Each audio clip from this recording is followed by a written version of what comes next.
உங்களுக்கு அமைதி உரித்தாக. அன்பந்தர்களே, மரியன்னையின் ஓராண்டில் வீடியோ ஒலி விவிலிய வாசிப்பு திட்டத்தின் 330ஆம் நாளுக்கு உங்களை அன்புடன் வரவேற்கிறோம். இன்றைக்கி நம்ம 35ஆம் நாளின் கவுண்ட் டவுனில் இருக்கிறோம். அன்பந்தர்களே, இன்னும் 35 டேஸ் தான். இன்றைக்கி நம்ம திருத்தூதர்கள் பணியில் 9ஆம் அதிகாரம் வாசிக்க போகிறோம். ரோமியரில் கடைசி 2 அதிகாரங்கள் 15லேருந்து 16 அதிகாரங்கள் 2 அதிகாரங்கள் வாசிப்போம். நீதிமொழிகளில் 27 அதிகாரம் நம்ம துவங்கியிருக்கோம் இல்லையா, அதில் நம்ம இன்றைக்கி 18லேருந்து 20 வசனங்கள் வாசிக்க போகிறோம். அன்பதிலே இன்றைக்கி நம்ம புனித பவுலினுடைய மனமாற்றம், நம்ம எல்லாம் எதிர்பார்த்துட்டு இருந்த அந்த முக்கியமான தருணம். ஸ்தேவானை கொள்கிறாரு.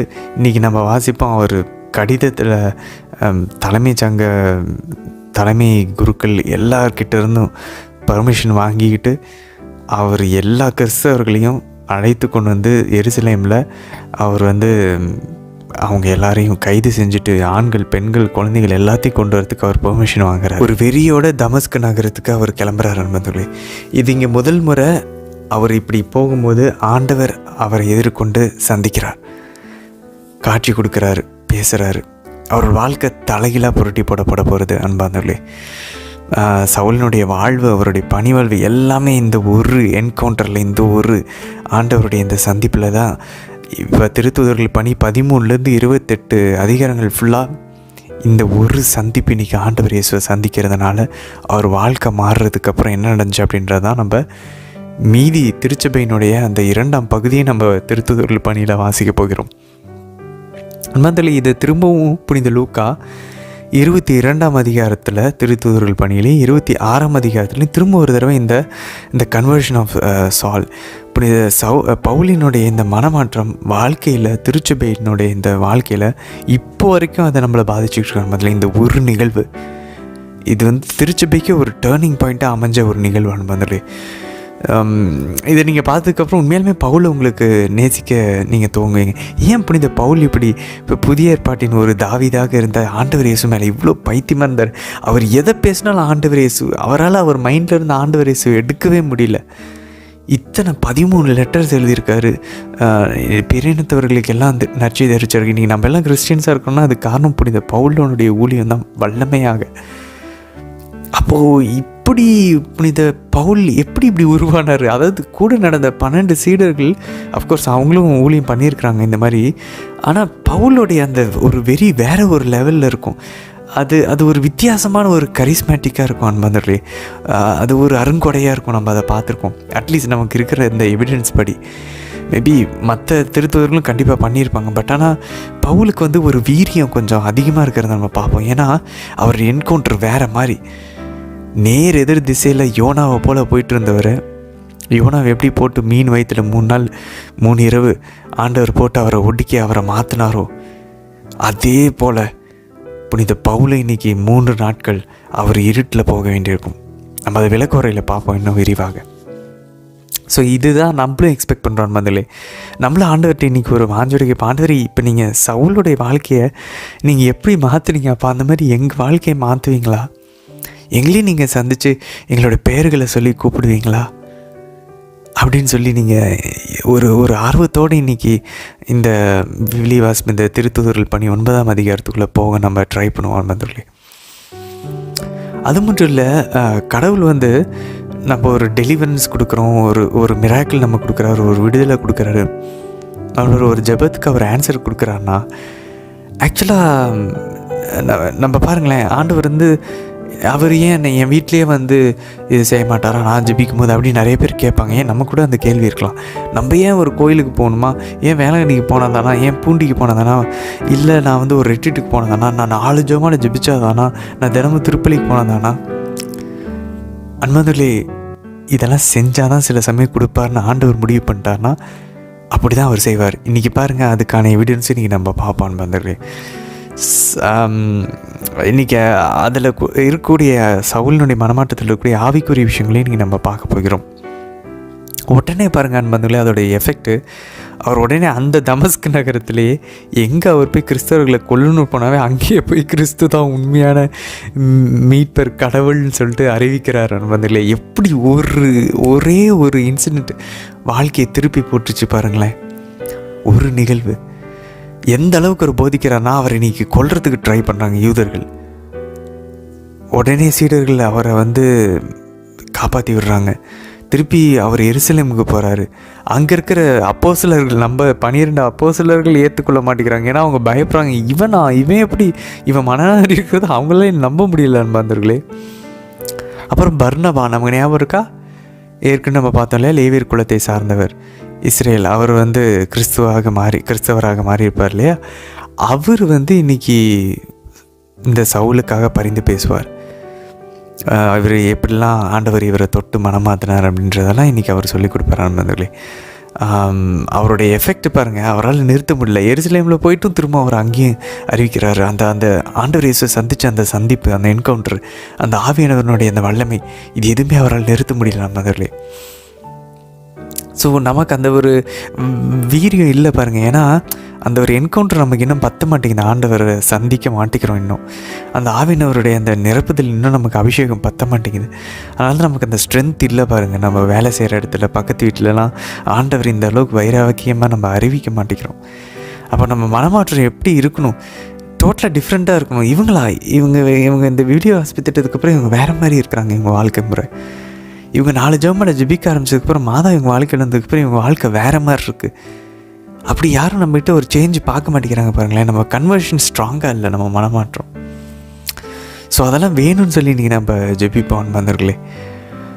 நம்மளுடைய நற்பண்புகள் மாறணும். இன்றைக்கி பாருங்கள், அந்த நெறின்னு வாங்க, த வே ஆங்கிலத்தில். அன்பர்களே, இன்னமும் கிறிஸ்டியன்ஸ் அப்படின்ற வார்த்தை இன்னும் பயன்படுத்தப்படலை. இப்படி ஆண்டவர் இயேசுவை ஏற்றுக்கொள்ளுங்களுக்கு அந்த நெறி, அந்த வழியில் வாழ்கிறவர்கள் அது ஒரு வழியாக பார்த்தாங்க. அப்போ பாருங்க, நம்மளது ஒரு மதம் இல்லை, நம்மளது ஒரு வாழ்க்கை முறை. அது ஒரு வழிபாடு மட்டும் இல்லை, அது ஒரு வாழ்வினுடைய ஒரு சாக்ரிஃபைஸ், ஒரு பலி. ஆண்டவர் இயேசுவின் உடல் ரத்தத்தை கொடுக்கறதில்ல, அதோடு சேர்ந்து நம்மளையும், நம்ம வாழ்க்கையும், நம்மளுடைய பாவத்தையும் பலியாக வேண்டியது. இது ஒரு நெறி, திஸ் இஸ் அ வே, இது ஒரு வழி நம்மளுடைய இந்த கிறிஸ்துவ சமயம். ஸோ இந்த மாதிரி கொடூரமான ஒரு ஒரு பர்சிக்யூஷன் நடந்துகிட்ருக்கு. கிறிஸ்தவர்களை எதிர்த்து போயிட்டுருக்கும்போது இந்த சைடு புனித பேதுரு ஈஸ் ஆன் கான்ஸ்டன்ட் மூவ். அவர் நகர்ந்துக்கிட்டே இருக்கார். ஆண்டவர் இயேசு எப்படி நம்ம நற்செய்தியில் வாசிச்சோம், இங்கே போகிறாரு, அங்கே போகிறாரு, அறிவிக்கிறாரு, நோய்களை குணமாக்குறாரு. அந்த மாதிரி இன்றைக்கி பாருங்கள், புனித பேதுரு இன்றைக்கி நடக்க முடியாத ஒரு 8 வருஷம் நடக்க முடியாதவரை, ஜனேயா அப்படின்ற ஒருத்தரை,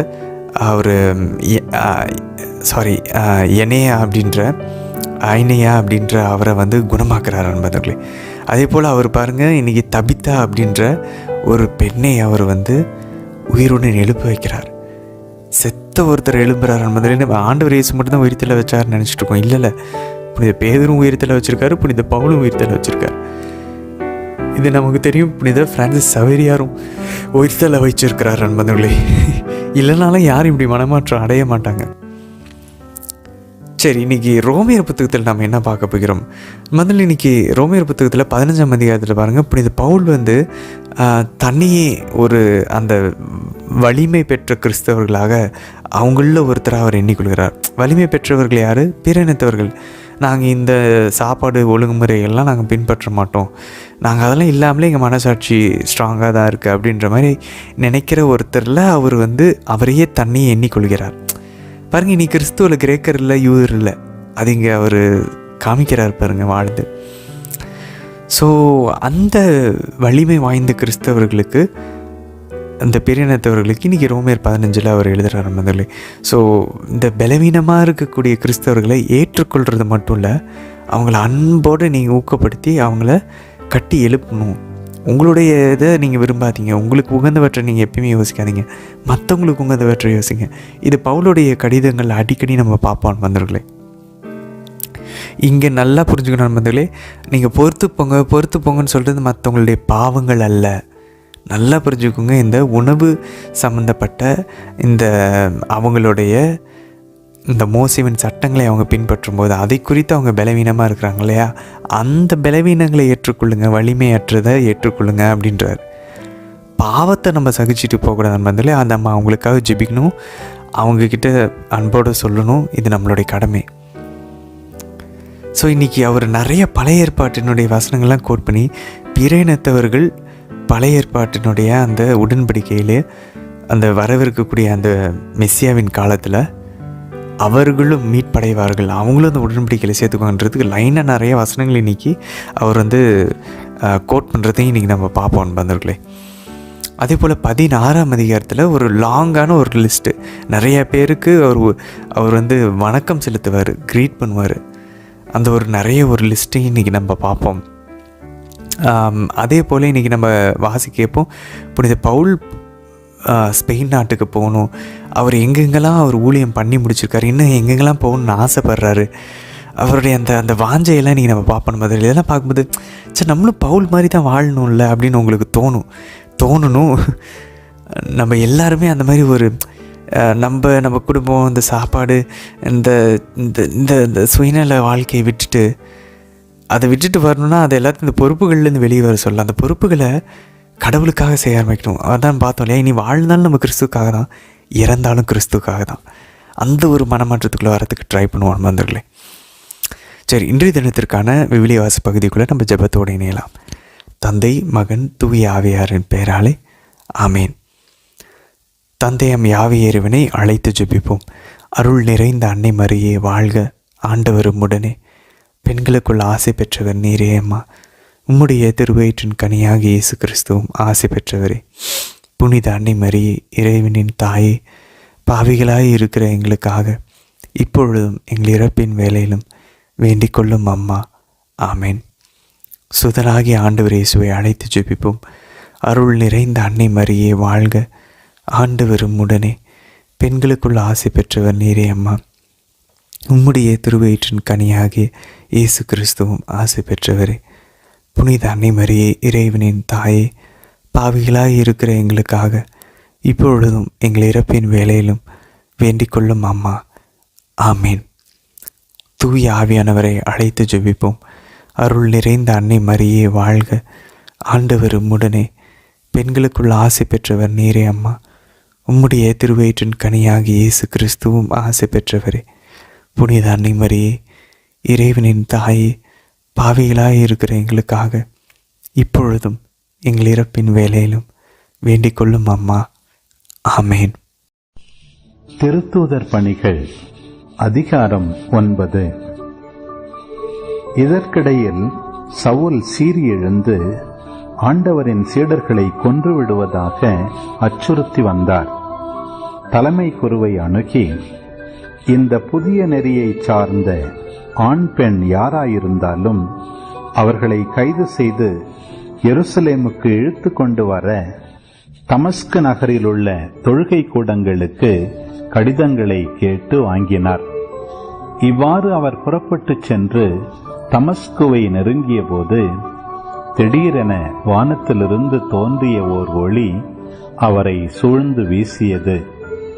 அவர் தரையில் விழ, சவுலே, சவுலே, ஏன் என்னை துன்புறுத்துகிறாய் என்று தம்மோடு பேசும் குரல் ஒன்றை கேட்டார். அதற்கு அவர், ஆண்டவரே, நீர் யார் என கேட்டார். ஆண்டவர், நீ துன்புறுத்தும் இயேசு நானே. நீ எழுந்து நகருக்குள் செல். நீ என்ன செய்ய வேண்டும் என்பது அங்கே உனக்கு சொல்லப்படும் என்றார். அவரோடு பயணம் செய்தோர் இக்குரலை கேட்டனர். ஆனால் ஒருவரையும் காணாமல் வாயடைத்து நின்றனர். சவுல் தரையிலிருந்து எழுந்தார். தம் கண்கள் திறந்திருந்தும் அவரால் எதையும் பார்க்க முடியவில்லை. எனவே அவர்கள் அவருடைய கைகளை பிடித்து அவரை தமஸ்குவுக்கு அழைத்துச் சென்றார்கள். அவர் 3 நாள் பார்வையற்றிருந்தார். அந்நாள்களில் அவர் உண்ணவும் இல்லை, குடிக்கவும் இல்லை. தமஸ்குவில் அனனியா என்னும் பெயருடைய சீடர் ஒருவர் இருந்தார். ஆண்டவர் அவருக்கு தோன்றி அனனியா என அழைக்க, அவர், ஆண்டவரே, இதோ அடியேன் என்றார். அப்போது ஆண்டவர் அவரிடம், நீ எழுந்து நேர்த்தெரு என்னும் சந்துக்கு போய் யூதாவின் வீட்டில் சவுல் என்னும் பெயருடைய தர்சு நகரத்தவரை தேடு. அவர் இப்போது இறைவனிடம் வேண்டிக் கொண்டிருக்கிறார். அனனியா என்னும் பெயருடைய ஒருவர் வந்து தாம் மீண்டும் பார்வையடையுமாறு தம் மீது கைகளை வைப்பதாக அவர் காட்சி கண்டுள்ளார் என்று கூறினார். அதற்கு அனனியா மறுமொழியாக, ஆண்டவரே, இம்மனிதன் எருசலேமில் உள்ள இறை மக்களுக்கு என்னென்ன தீமைகள் செய்தான் என்பதை பற்றி பலர் கூற கேட்டிருக்கிறேன். உம் பெயரை அறிக்கையிடும் அனைவரையும் கைது செய்வதற்காக தலைமை குருக்களிடமிருந்து அதிகாரம் பெற்று இங்கே வந்திருக்கிறான் என்றார். அதற்கு ஆண்டவர் அவரிடம், நீ செல், அவர் பிற இனத்தவருக்கும் அரசருக்கும் இஸ்ரேல் மக்களுக்கு முன்பாக எனது பெயரை எடுத்துச் செல்ல நான் தேர்ந்தெடுத்து கொண்ட கருவியாயிருக்கிறார். என் பெயரின் பொருட்டு அவர் எத்துணை துன்புற வேண்டும் என்பதை நான் அவருக்கு எடுத்து காட்டுவேன் என்றார்.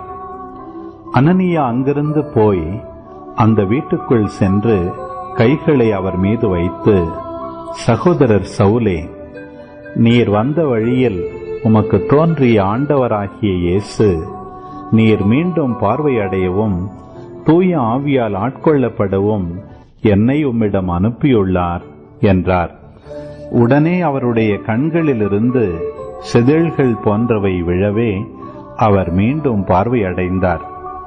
பார்வையடைந்ததும் அவர் எழுந்து திருமுழுக்கு பெற்றார். பின்பு சவுல் உணவு அருந்தி வலிமை பெற்றார். சில நாட்களாக சவுல் தமஸ்குவில் சீடர்களுடன் தங்கியிருந்தார். உடனடியாக அவர் இயேசுவே இறைமகன் என்று தொழுகை கூடங்களில் பறைசாற்றத் தொடங்கினார். கேட்டவர் அனைவரும் மலைத்து போய், எருசலேமில் இந்த பெயரை அறிக்கையிடுவோரை ஒழிக்க முற்பட்டவன் இவன் அல்லவா? அவ்வாறு அறிக்கையிடுவோரை கைது செய்து தலைமை குருக்களிடம் இழுத்துச் செல்லும் எண்ணத்தோடு இங்கே வந்தவன்தானே இவன் என்றார்கள். சவுல் மேன்மேலும் வல்லமை பெற்றவராய் இயேசுவே கிறிஸ்து என்பதை மெய்ப்பித்து தமஸ்குவில் வாழ்ந்து வந்த யூதர்கள் அனைவரும் மனம் குழம்பச் செய்தார். இவ்வாறே பல நாள்கள் கழிந்தன. யூதர்கள் சவுலை கொன்றுவிட திட்டமிட்டார்கள். அவரை கொன்றுவிடுவதற்காக அவர்கள் இரவும் பகலும் நகர வாயில்களை காவல் செய்தார்கள். அவர்களுடைய இச்சூழ்ச்சி சவுலுக்கு தெரிய வந்தது. ஆகவே அவருடைய சீடர்கள் இரவில் அவரை கூடையில் வைத்து நகர மதில் வழியாக இறக்கிவிட்டார்கள். அவர் எருசலேம் நகரத்துக்கு வந்தபோது சீடர்களுடன் சேர்ந்து கொள்ள முயன்றார். ஆனால் அவரும் ஒரு சீடர் என்பதை நம்பாமல் அனைவரும் அவரை கண்டு அஞ்சினர். பர்னபா அவருக்கு துணை நின்று அவரை திருத்தூதர்களிடம் அழைத்துச் சென்றார்.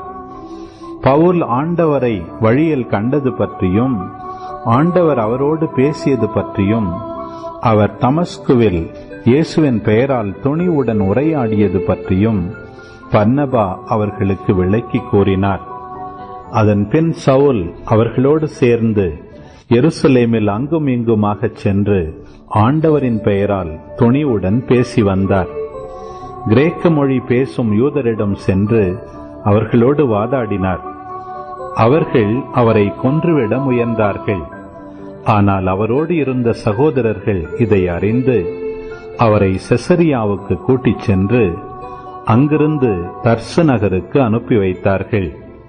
யூதேயா, கலிலேயா, சமாரியா ஆகிய பகுதிகளிலெல்லாம் திருச்சபை வளர்ச்சியுற்று ஆண்டவருக்கு அஞ்சி நடந்து அமைதியில் திளைத்து தூய ஆவியாரின் துணையால் பெருகி வந்தது.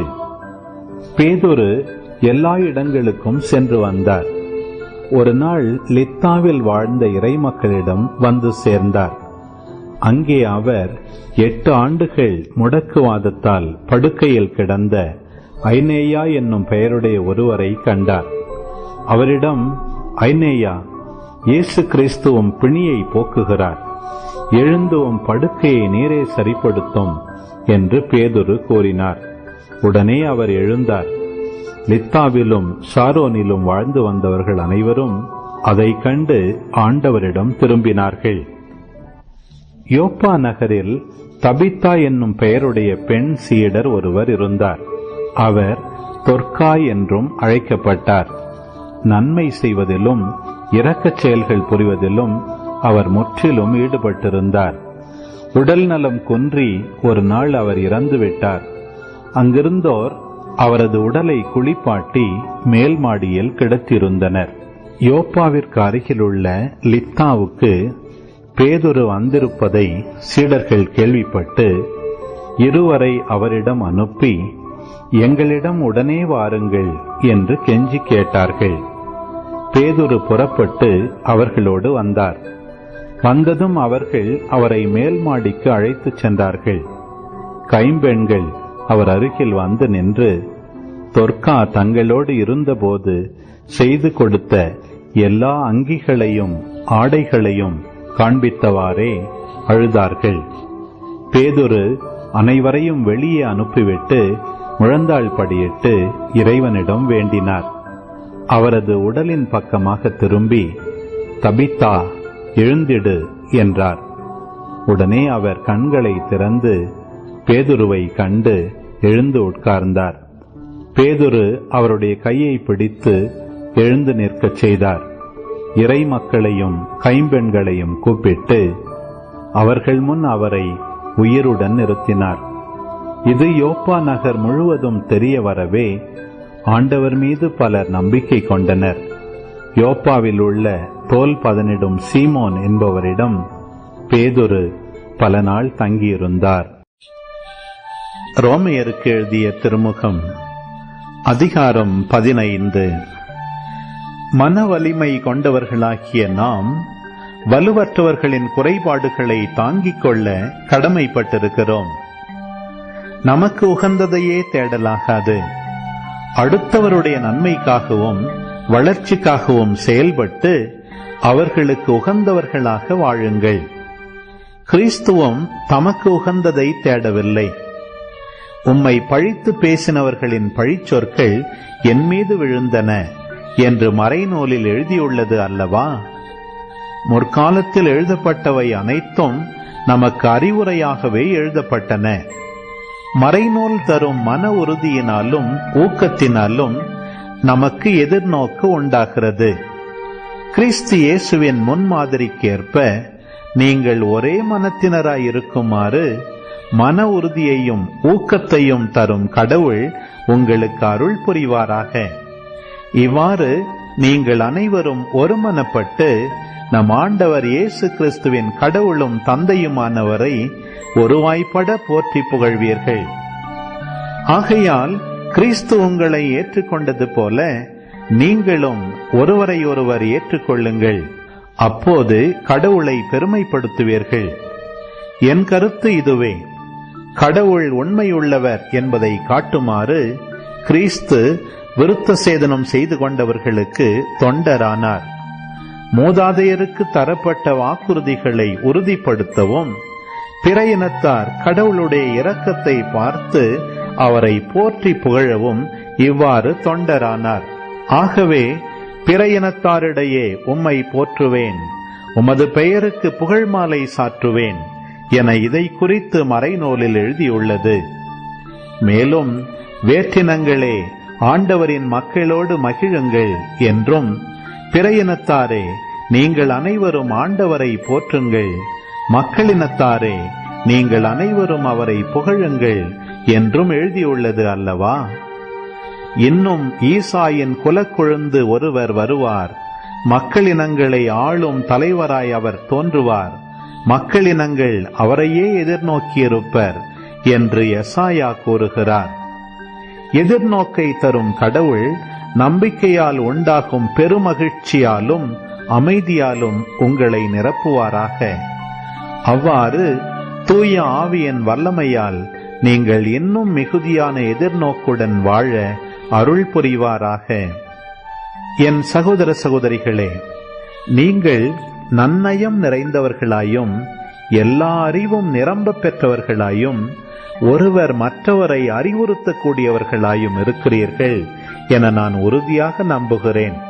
ஆயினும் உங்களுக்கு நினைவூட்டும் வகையில் சிலவற்றை இக்கடிதத்தில் மிக துணிவோடு எழுதியுள்ளேன்.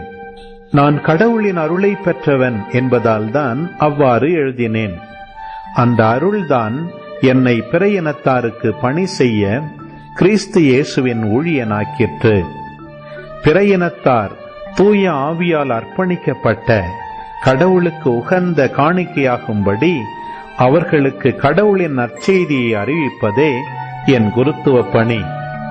ஆகையால் கடவுளுக்காக செய்யும் இந்த பணியை முன்னிட்டு கிறிஸ்து இயேசுக்குரியவனாகிய நான் பெருமை பாராட்டிக் கொள்ள இடமுண்டு.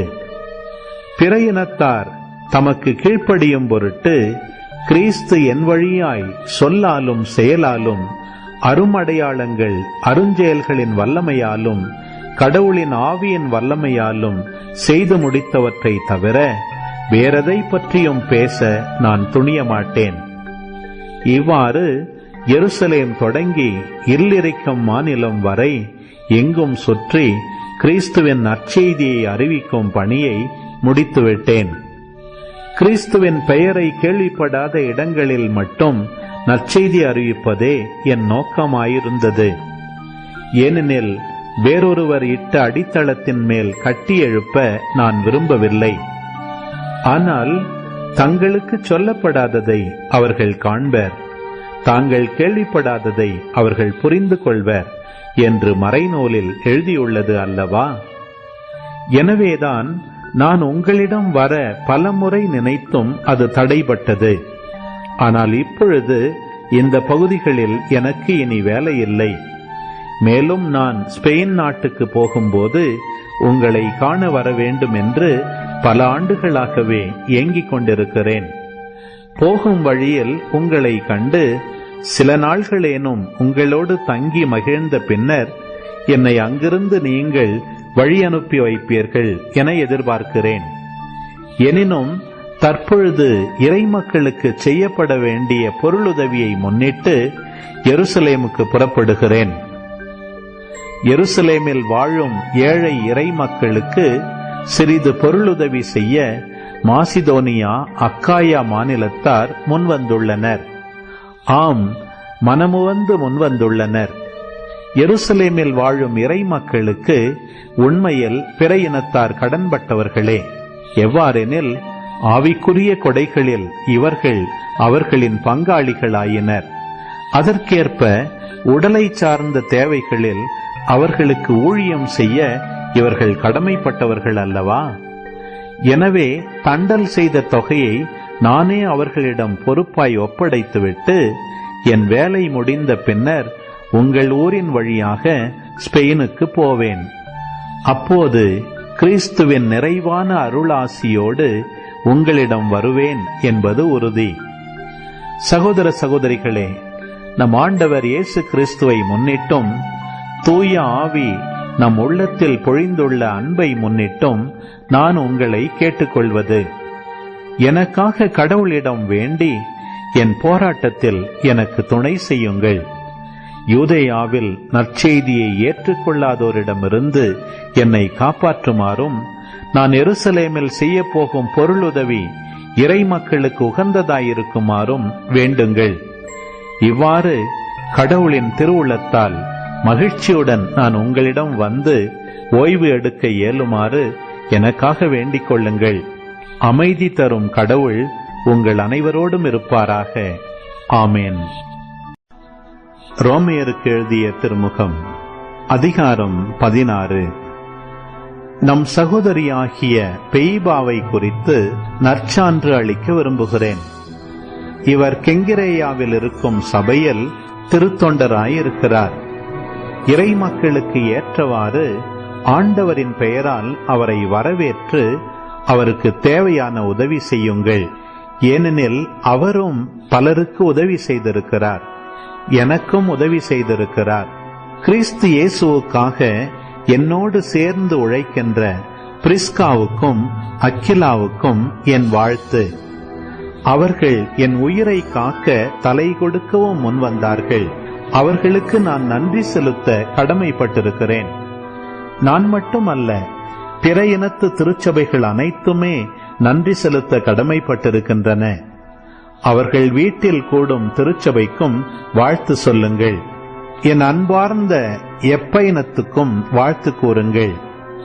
ஆசியாவில் கிறிஸ்துவை முதல் ஏற்றுக்கொண்டவர் இவரே. உங்களுக்காக பாடுபட்டு உழைத்த மரியாவுக்கு வாழ்த்து தெரிவியுங்கள்.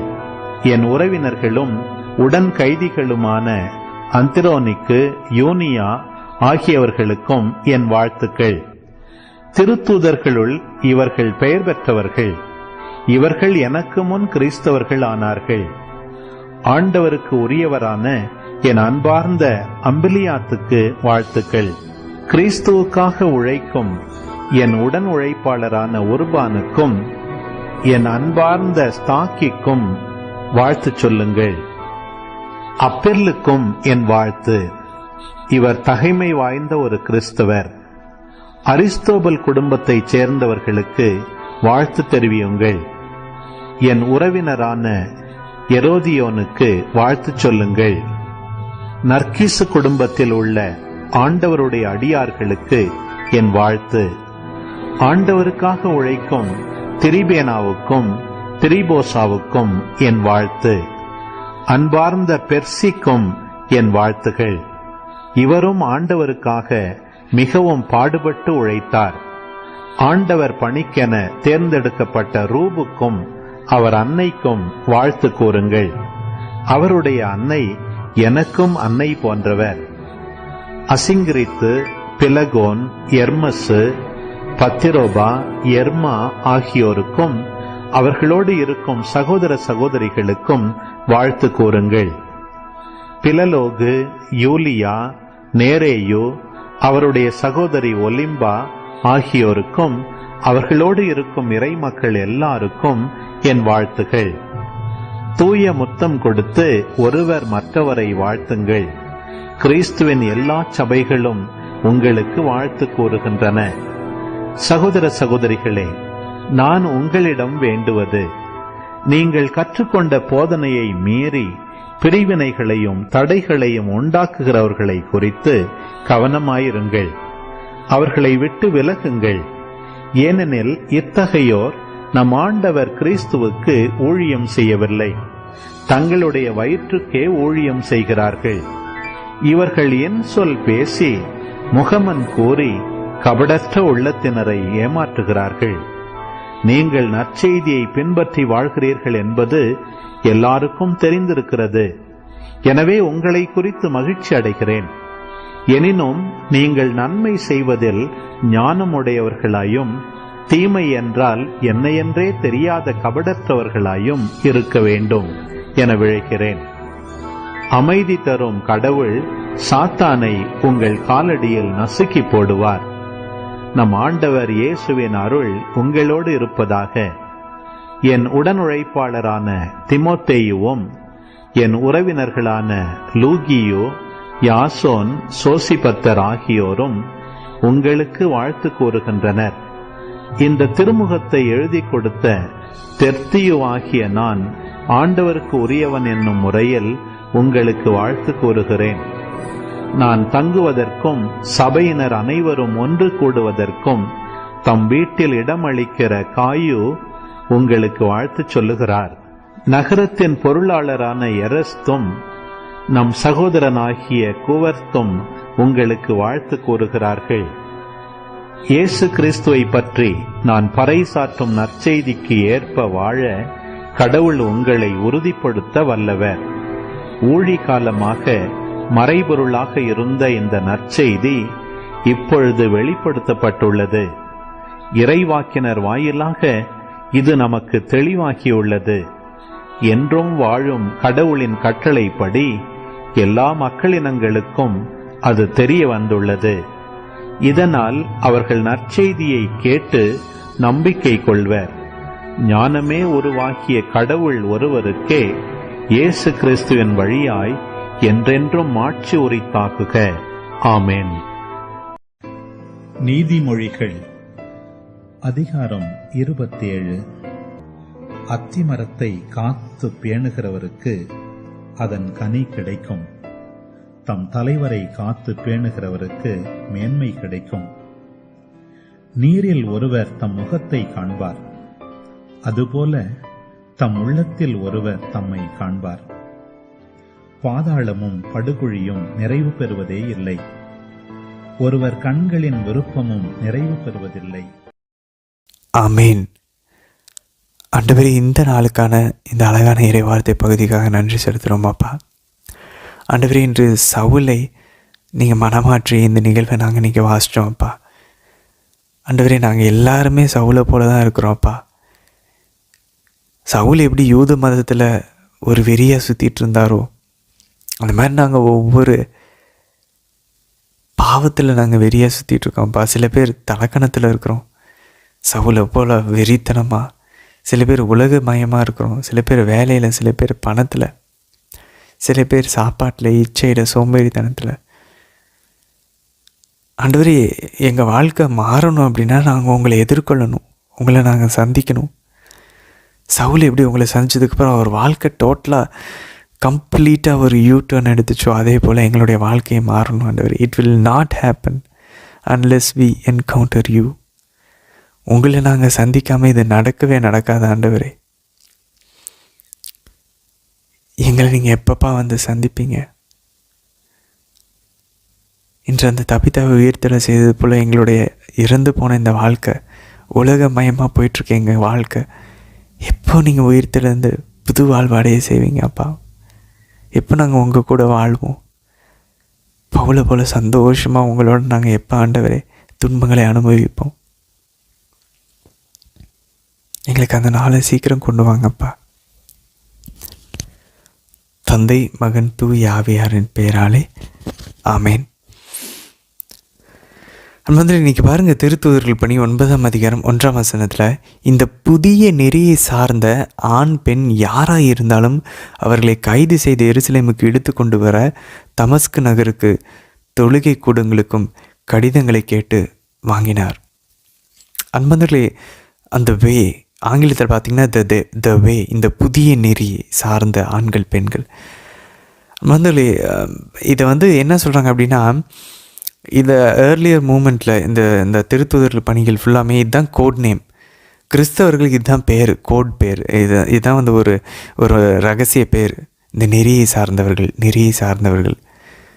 இது கும்ரான் கம்யூனிட்டினுடைய அந்த சாக்கடலினுடைய அந்த சுருளேடுகள்லையும் இதை நம்ம பார்க்கலாம் பந்தர்களே.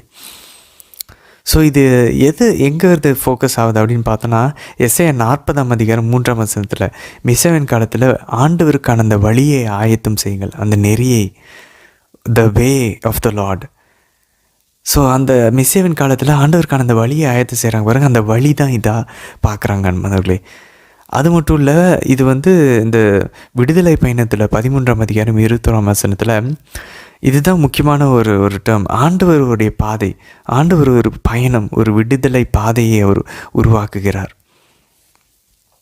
ஸோ இது நம்ம எப்படி பார்க்குறோம்? எஸ்ஐயா 35, 43, 48, 51, 62லாம் பார்த்தோன்னா ஒரு புதிய நெறி, ஒரு புதிய பாதையை ஆண்டவர் உருவாக்குறார். அந்த மெசியாவின் காலத்தில் ஒரு புதிய விடுதலை பயணம், ஒரு புதிய பாதை, ஆண்டவருக்கான அந்த பாதை. ஸோ அந்த பாதை தான் இந்த கிறிஸ்தவ நெறி அப்படின்னு சொல்லிட்டு இந்த டைட்டில் ஸ்பெசிஃபிக்காக எஸ்ஐயா குறித்து சொன்ன அந்த இறைவாக்குகள் கிறிஸ்தவர்களுக்கு தான், கிறிஸ்தவர்களில் தான் அது நிறைவு பெறுது. நாம் தான் அந்த மீட்கப்பட்ட மக்கள், ஆண்டவர் வாக்களித்த அந்த புதிய பாதை, பாலை நிலத்தில் அந்த பாதை இவர் தான். யார் அந்த வழி? ஆண்டவர் இயேசு தான் அந்த வழி. யோவான் 14:6 சொல்லுது, நானே வழியும் ஜீவனும் சத்தியமும், நானே அந்த நெறி. ஸோ அந்த நெறி எந்த நெறி? ஆண்டவர் இயேசுவை போல் மாறுறது. அவ்வளோதான். அதான் சொல்லுவாங்க அன்பர்களே, இந்த விவிலிய இந்த டைம்லைனை, இந்த விவிலிய வாசிப்பு திட்டத்தை உருவாக்கிய ஜெஃப் கெவின்ஸ் அழகாக சொல்வார், இந்த பைபிளில் நம்ம இது வரைக்கும் வாசிச்சிட்ருக்கோம், இது வந்து இது கிறிஸ்தவ இந்த கதையெல்லாம் பார்த்துட்டு இந்த விவிலிய இந்த மீட்பினுடைய இந்த வரலாறுலாம் நம்ம படிச்சுட்டு வெளியிலேருந்து படிக்க நம்ம அழைக்கப்படலை, இதுக்குள்ளே நுழையிறதுக்கு நம்ம அழைக்கப்படுறோம். we are called to enter into this. இதுக்குள்ளே நுழைஞ்சு இந்த கிறிஸ்தவர்களை போல வாழ நம்ம அழைக்கப்படுறோம் நண்பர்களே. கிறிஸ்துவாக மாற அழைக்கப்படுறோம். ஆண்டவரை பற்றி தெரிஞ்சுக்கிறதுக்கு, அவராக மாறுவதற்கு அவ்வளோ டீப்பாக நம்ம அழைக்கப்படுறோம். 3வது வசனம் பாருங்கள். அவர் புறப்பட்டு சென்று தமஸ்குவை நெருங்கிய போது திடீரென்று வானத்திலிருந்து தோன்றிய ஒரு ஒளி அவரை சூழ்ந்து வீசியது. அவர் தரையில் விழ. அம்மாந்தில் இந்த தரையில் விழுறத நம்ம ஆவிக்குரிய வகையில் எப்படி பார்க்கலாம்? அம்மாந்தில் எப்போல்லாம் கடவுளினுடைய அந்த மாட்சியின் ஒளி நம்மளை சூழுதோ, எப்போ கடவுளுடைய கிரேஸ் நம்மளை ஆட்கொள்ளுதோ, அப்போ நம்ம தலக்கணம் உடைக்கப்படும், அப்போ நம்மளுடைய பாவங்கள் உடைக்கப்படும். அவர் தரையில் விழுகிறாரு பாருங்களேன், அதுதான் அவருடைய டேர்னிங் பாயிண்ட். அன்பர்களே, சவுல் எப்போ பவுலா மாறினார் தெரியுமா? ஆண்டவருடைய மாட்சி சூழ்ந்த போது அவர் கீழே விழுந்தார் தெரியுமா? அப்போ அவரோட இருந்த எல்லா தலக்கணமும் உடஞ்சிச்சு, அவரோட இருந்த தப்பான பார்வைகள் உடஞ்சிச்சு, அவரோட இருந்த அந்த இருட்டு உடஞ்சிச்சு, அவருக்குள்ள ஒளி உள்ள வந்துச்சு. விண்ணகத்திலிருந்து ஒரு ஒளி அவரை சூழ்ந்து வீசியது. அந்த ஒளி நம்மளுடைய புத்திக்குள்ளே வரணும், இன்டலெக்டுக்குள்ளே வரணும், நம்ம விருப்பம் பலப்படணும் அன்பர்களே. அப்போ நம்மளுடைய பாவங்கள் இதிலிருந்துலாம், அந்த கரப்ஷன்லேருந்து அந்த ஒளி வீசும்போது நமக்கு தெரிய வரும். பாருங்கள், நம்ம அதுக்கப்புறம் பின்னாடி பார்க்குறோம், பர்னபா சொல்கிறாரு அவர் ஆண்டவர் இயேசுவை கண்டதையும். அப்போ பாருங்கள், இங்கே நமக்கு கூறப்படல ஆண்டவர் இயேசுவை கண்டானா. அதுக்கப்புறம் பர்னபா சொல்கிறாரு ஆண்டவர் இயேசு அவரை பார்த்தாரு அப்படின்னு சொல்லி. அப்போ ஆண்டவர் இயேசுவை சவுல் மட்டும்தான் பார்க்க முடிஞ்சிச்சு, மற்றவங்களால் பார்க்க முடியல. ஏன் தெரியுமா? அவர் இந்த உலகத்திலிருந்தும் இந்த மாமிசத்தின்படி பார்த்துட்டு இருந்தது எல்லாத்துலேருந்தும் சவுல் விழுவுறாரு. அவர் தரையில் விழ, அப்போதான் ஆண்டவருடைய குரல் கேட்குது, சவுலே சவுலே ஏன் என்னை துன்புறுத்துகிறாய் என்று தம்மிடம் பேசும் குரலை கேட்டார். அல்மதர்களே, அந்த குரலை மட்டும்தான் மற்றவங்க கேட்குறாங்க, ஆனால் அவரை யாரும் பார்க்க முடியல. கீழே விழுந்த சவுலால் மட்டும்தான் பார்க்க முடியுது, மற்றவங்களாம் விழுந்ததாக பதிவு செய்யலை பாருங்களேன். அப்போ எப்போ நம்ம தாழ்ச்சி அடைகிறோமோ அப்போ தான் ஆண்டவரை பார்க்க முடியுது. அதேமாதிரி ஒருத்தரோட பேரை 2 முறை ரிப்பீட் பண்ணுறது கடவுள் தான் அதை ரிப்பீட் பண்ண, நம்ம அதை தொடக்க நூல்லேருந்து நம்ம பார்க்குறோம். திரும்ப ஆண்டவர் 2 முறை கூப்பிடுவார், சாமுவேல் சாமுவேல், ஞாபகம் இருக்கா? ஸோ எப்பயுமே அப்படி தான் அன்பர்களே. அது மட்டும் இல்லை, அவர் என்ன சொல்ல பாருங்க, ஆண்டவரே நீர் யார் என கேட்டார். ஆண்டவர், நீ துன்புறுத்தும் இயேசு நானே. அன்பர்களே, இது இறையில் அறிஞர்களுக்கு இது ஒரு ஒரு புரியாத ஒரு மிகப்பெரிய ஒரு புதிதாக இருக்குது. ஆக்சுவலாக சவுல் துன்புறுத்திட்டு இருந்தது கிறிஸ்தவர்களை. ஆனால் ஆண்டவர் என்ன தெரியுமா சொல்கிறாரு? நீ துன்புறுத்தும் இயேசு நானே அப்படின்றார். ஆண்டவர் எப்போ அவர் துன்புறுத்தினார்? ஸ்தேவானை கொன்றாரு. கிறிஸ்தவர்களை அடித்து அவங்களெல்லாம் காயப்படுத்தி அவங்கள கைது செஞ்சுட்டு வராரு. அவர் துன்புறுத்துறதெல்லாம் கிறிஸ்தவர்களை, கிறிஸ்துவை அல்ல. ஆனால் கிறிஸ்துவ சொல்கிறார், நீ என்ன தான் துன்புறுத்துறன்னு. முதல்ல என்ன நடக்குது புரியுதா? அதனால தான் இந்த புதிய ஏற்பாட்டில் இல்லை, இந்த மொத்த பைபிள்லேயுமே கிறிஸ்துவின் உடலாக திருச்சபையை பார்த்த ஒரே அப்போஸ்தலர் இவராக தான் நம்ம பார்க்குறோம். பைபிளில் இருக்கிற எவிடன்ஸ் படி வேறு யாருமே இந்த மாதிரி சொல்லலை. பாடி ஆஃப் கிரைஸ்ட், கிறிஸ்துவின் உடல் அப்படின்னு சொல்லி நம்ம நற்கரணை வாங்குறோம்ல, அதே உடல் தான் இந்த திருச்சபை கூட. அப்போது இந்த பாடி ஆஃப் கிரைஸ்ட் வேறு யாருமே இல்லை அன்பர்களே. யோசிச்சு பாருங்களேன், நம்ம தான். அப்போது ஆண்டவர் பாருங்களேன், அப்போ நம்ம இங்கே நம்ம இது தோய்வில் போயிட்டுருக்குன்னா, இப்போ ஆண்டவரை நம்ம காயப்படுத்திகிட்ருக்கோம். நம்ம திருச்சபை தோய்வில் போகுதுன்னா, அப்போ ஆண்டவரை ஒவ்வொரு சேவானை கொள்ளும்போது, ஒவ்வொரு கிறிஸ்தவரை துன்புறுத்தும் போது பர்சனலாக ஆண்டவர் காயப்படுறாரு. அதனால தான் இப்போ இந்த பவுலுக்கு இது அவர் மைண்ட்லேருந்து எடுக்க முடியல. அதனால தான் அவர் திருச்சபை கிறிஸ்துவின் உடலாகி பார்க்குறார், நம்மளை எல்லாத்தையும் அவரோட உடலின் உறுப்புகளாக பார்க்குறாரு. புரியுதுங்களா? இந்த என்கவுண்டர் தான் அது காரணம் அன்பர்களே. அதுக்கப்புறம் அவர் சொல்கிறார் பாருங்க, நீ என்னை துன்புறுத்துறாய், இதுதான் பிரச்சனை.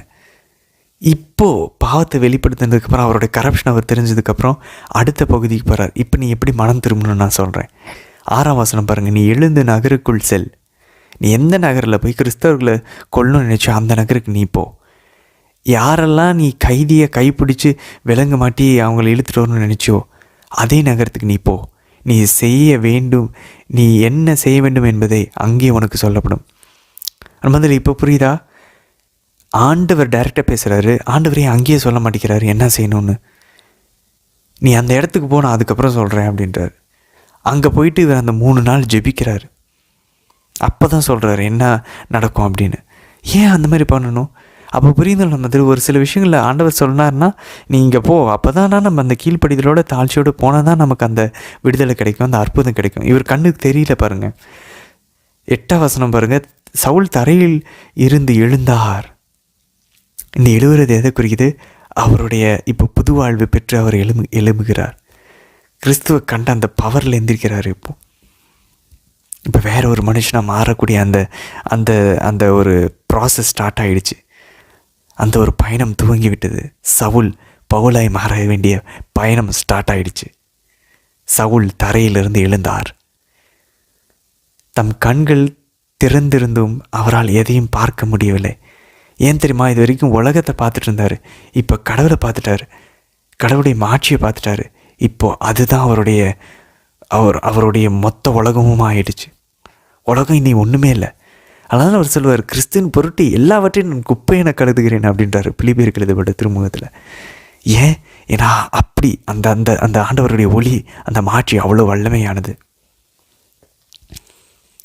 அதனால் எனவே அவருடைய கைகளை பிடித்து அவரை தமஸ்குக்கு அழைத்து சென்றார்கள். நீ எங்கே போய் கிறிஸ்தவர்களை கைது பண்ணி கையை பிடிச்சி நீ கூட்டிகிட்டு வர நினச்சோ அதே நகரத்துக்கு இப்போ ஒன்றை கையை பிடிச்சி கூட்டிகிட்டு போகிறாங்க. ஆனால் அதில் பார்த்தீங்களா,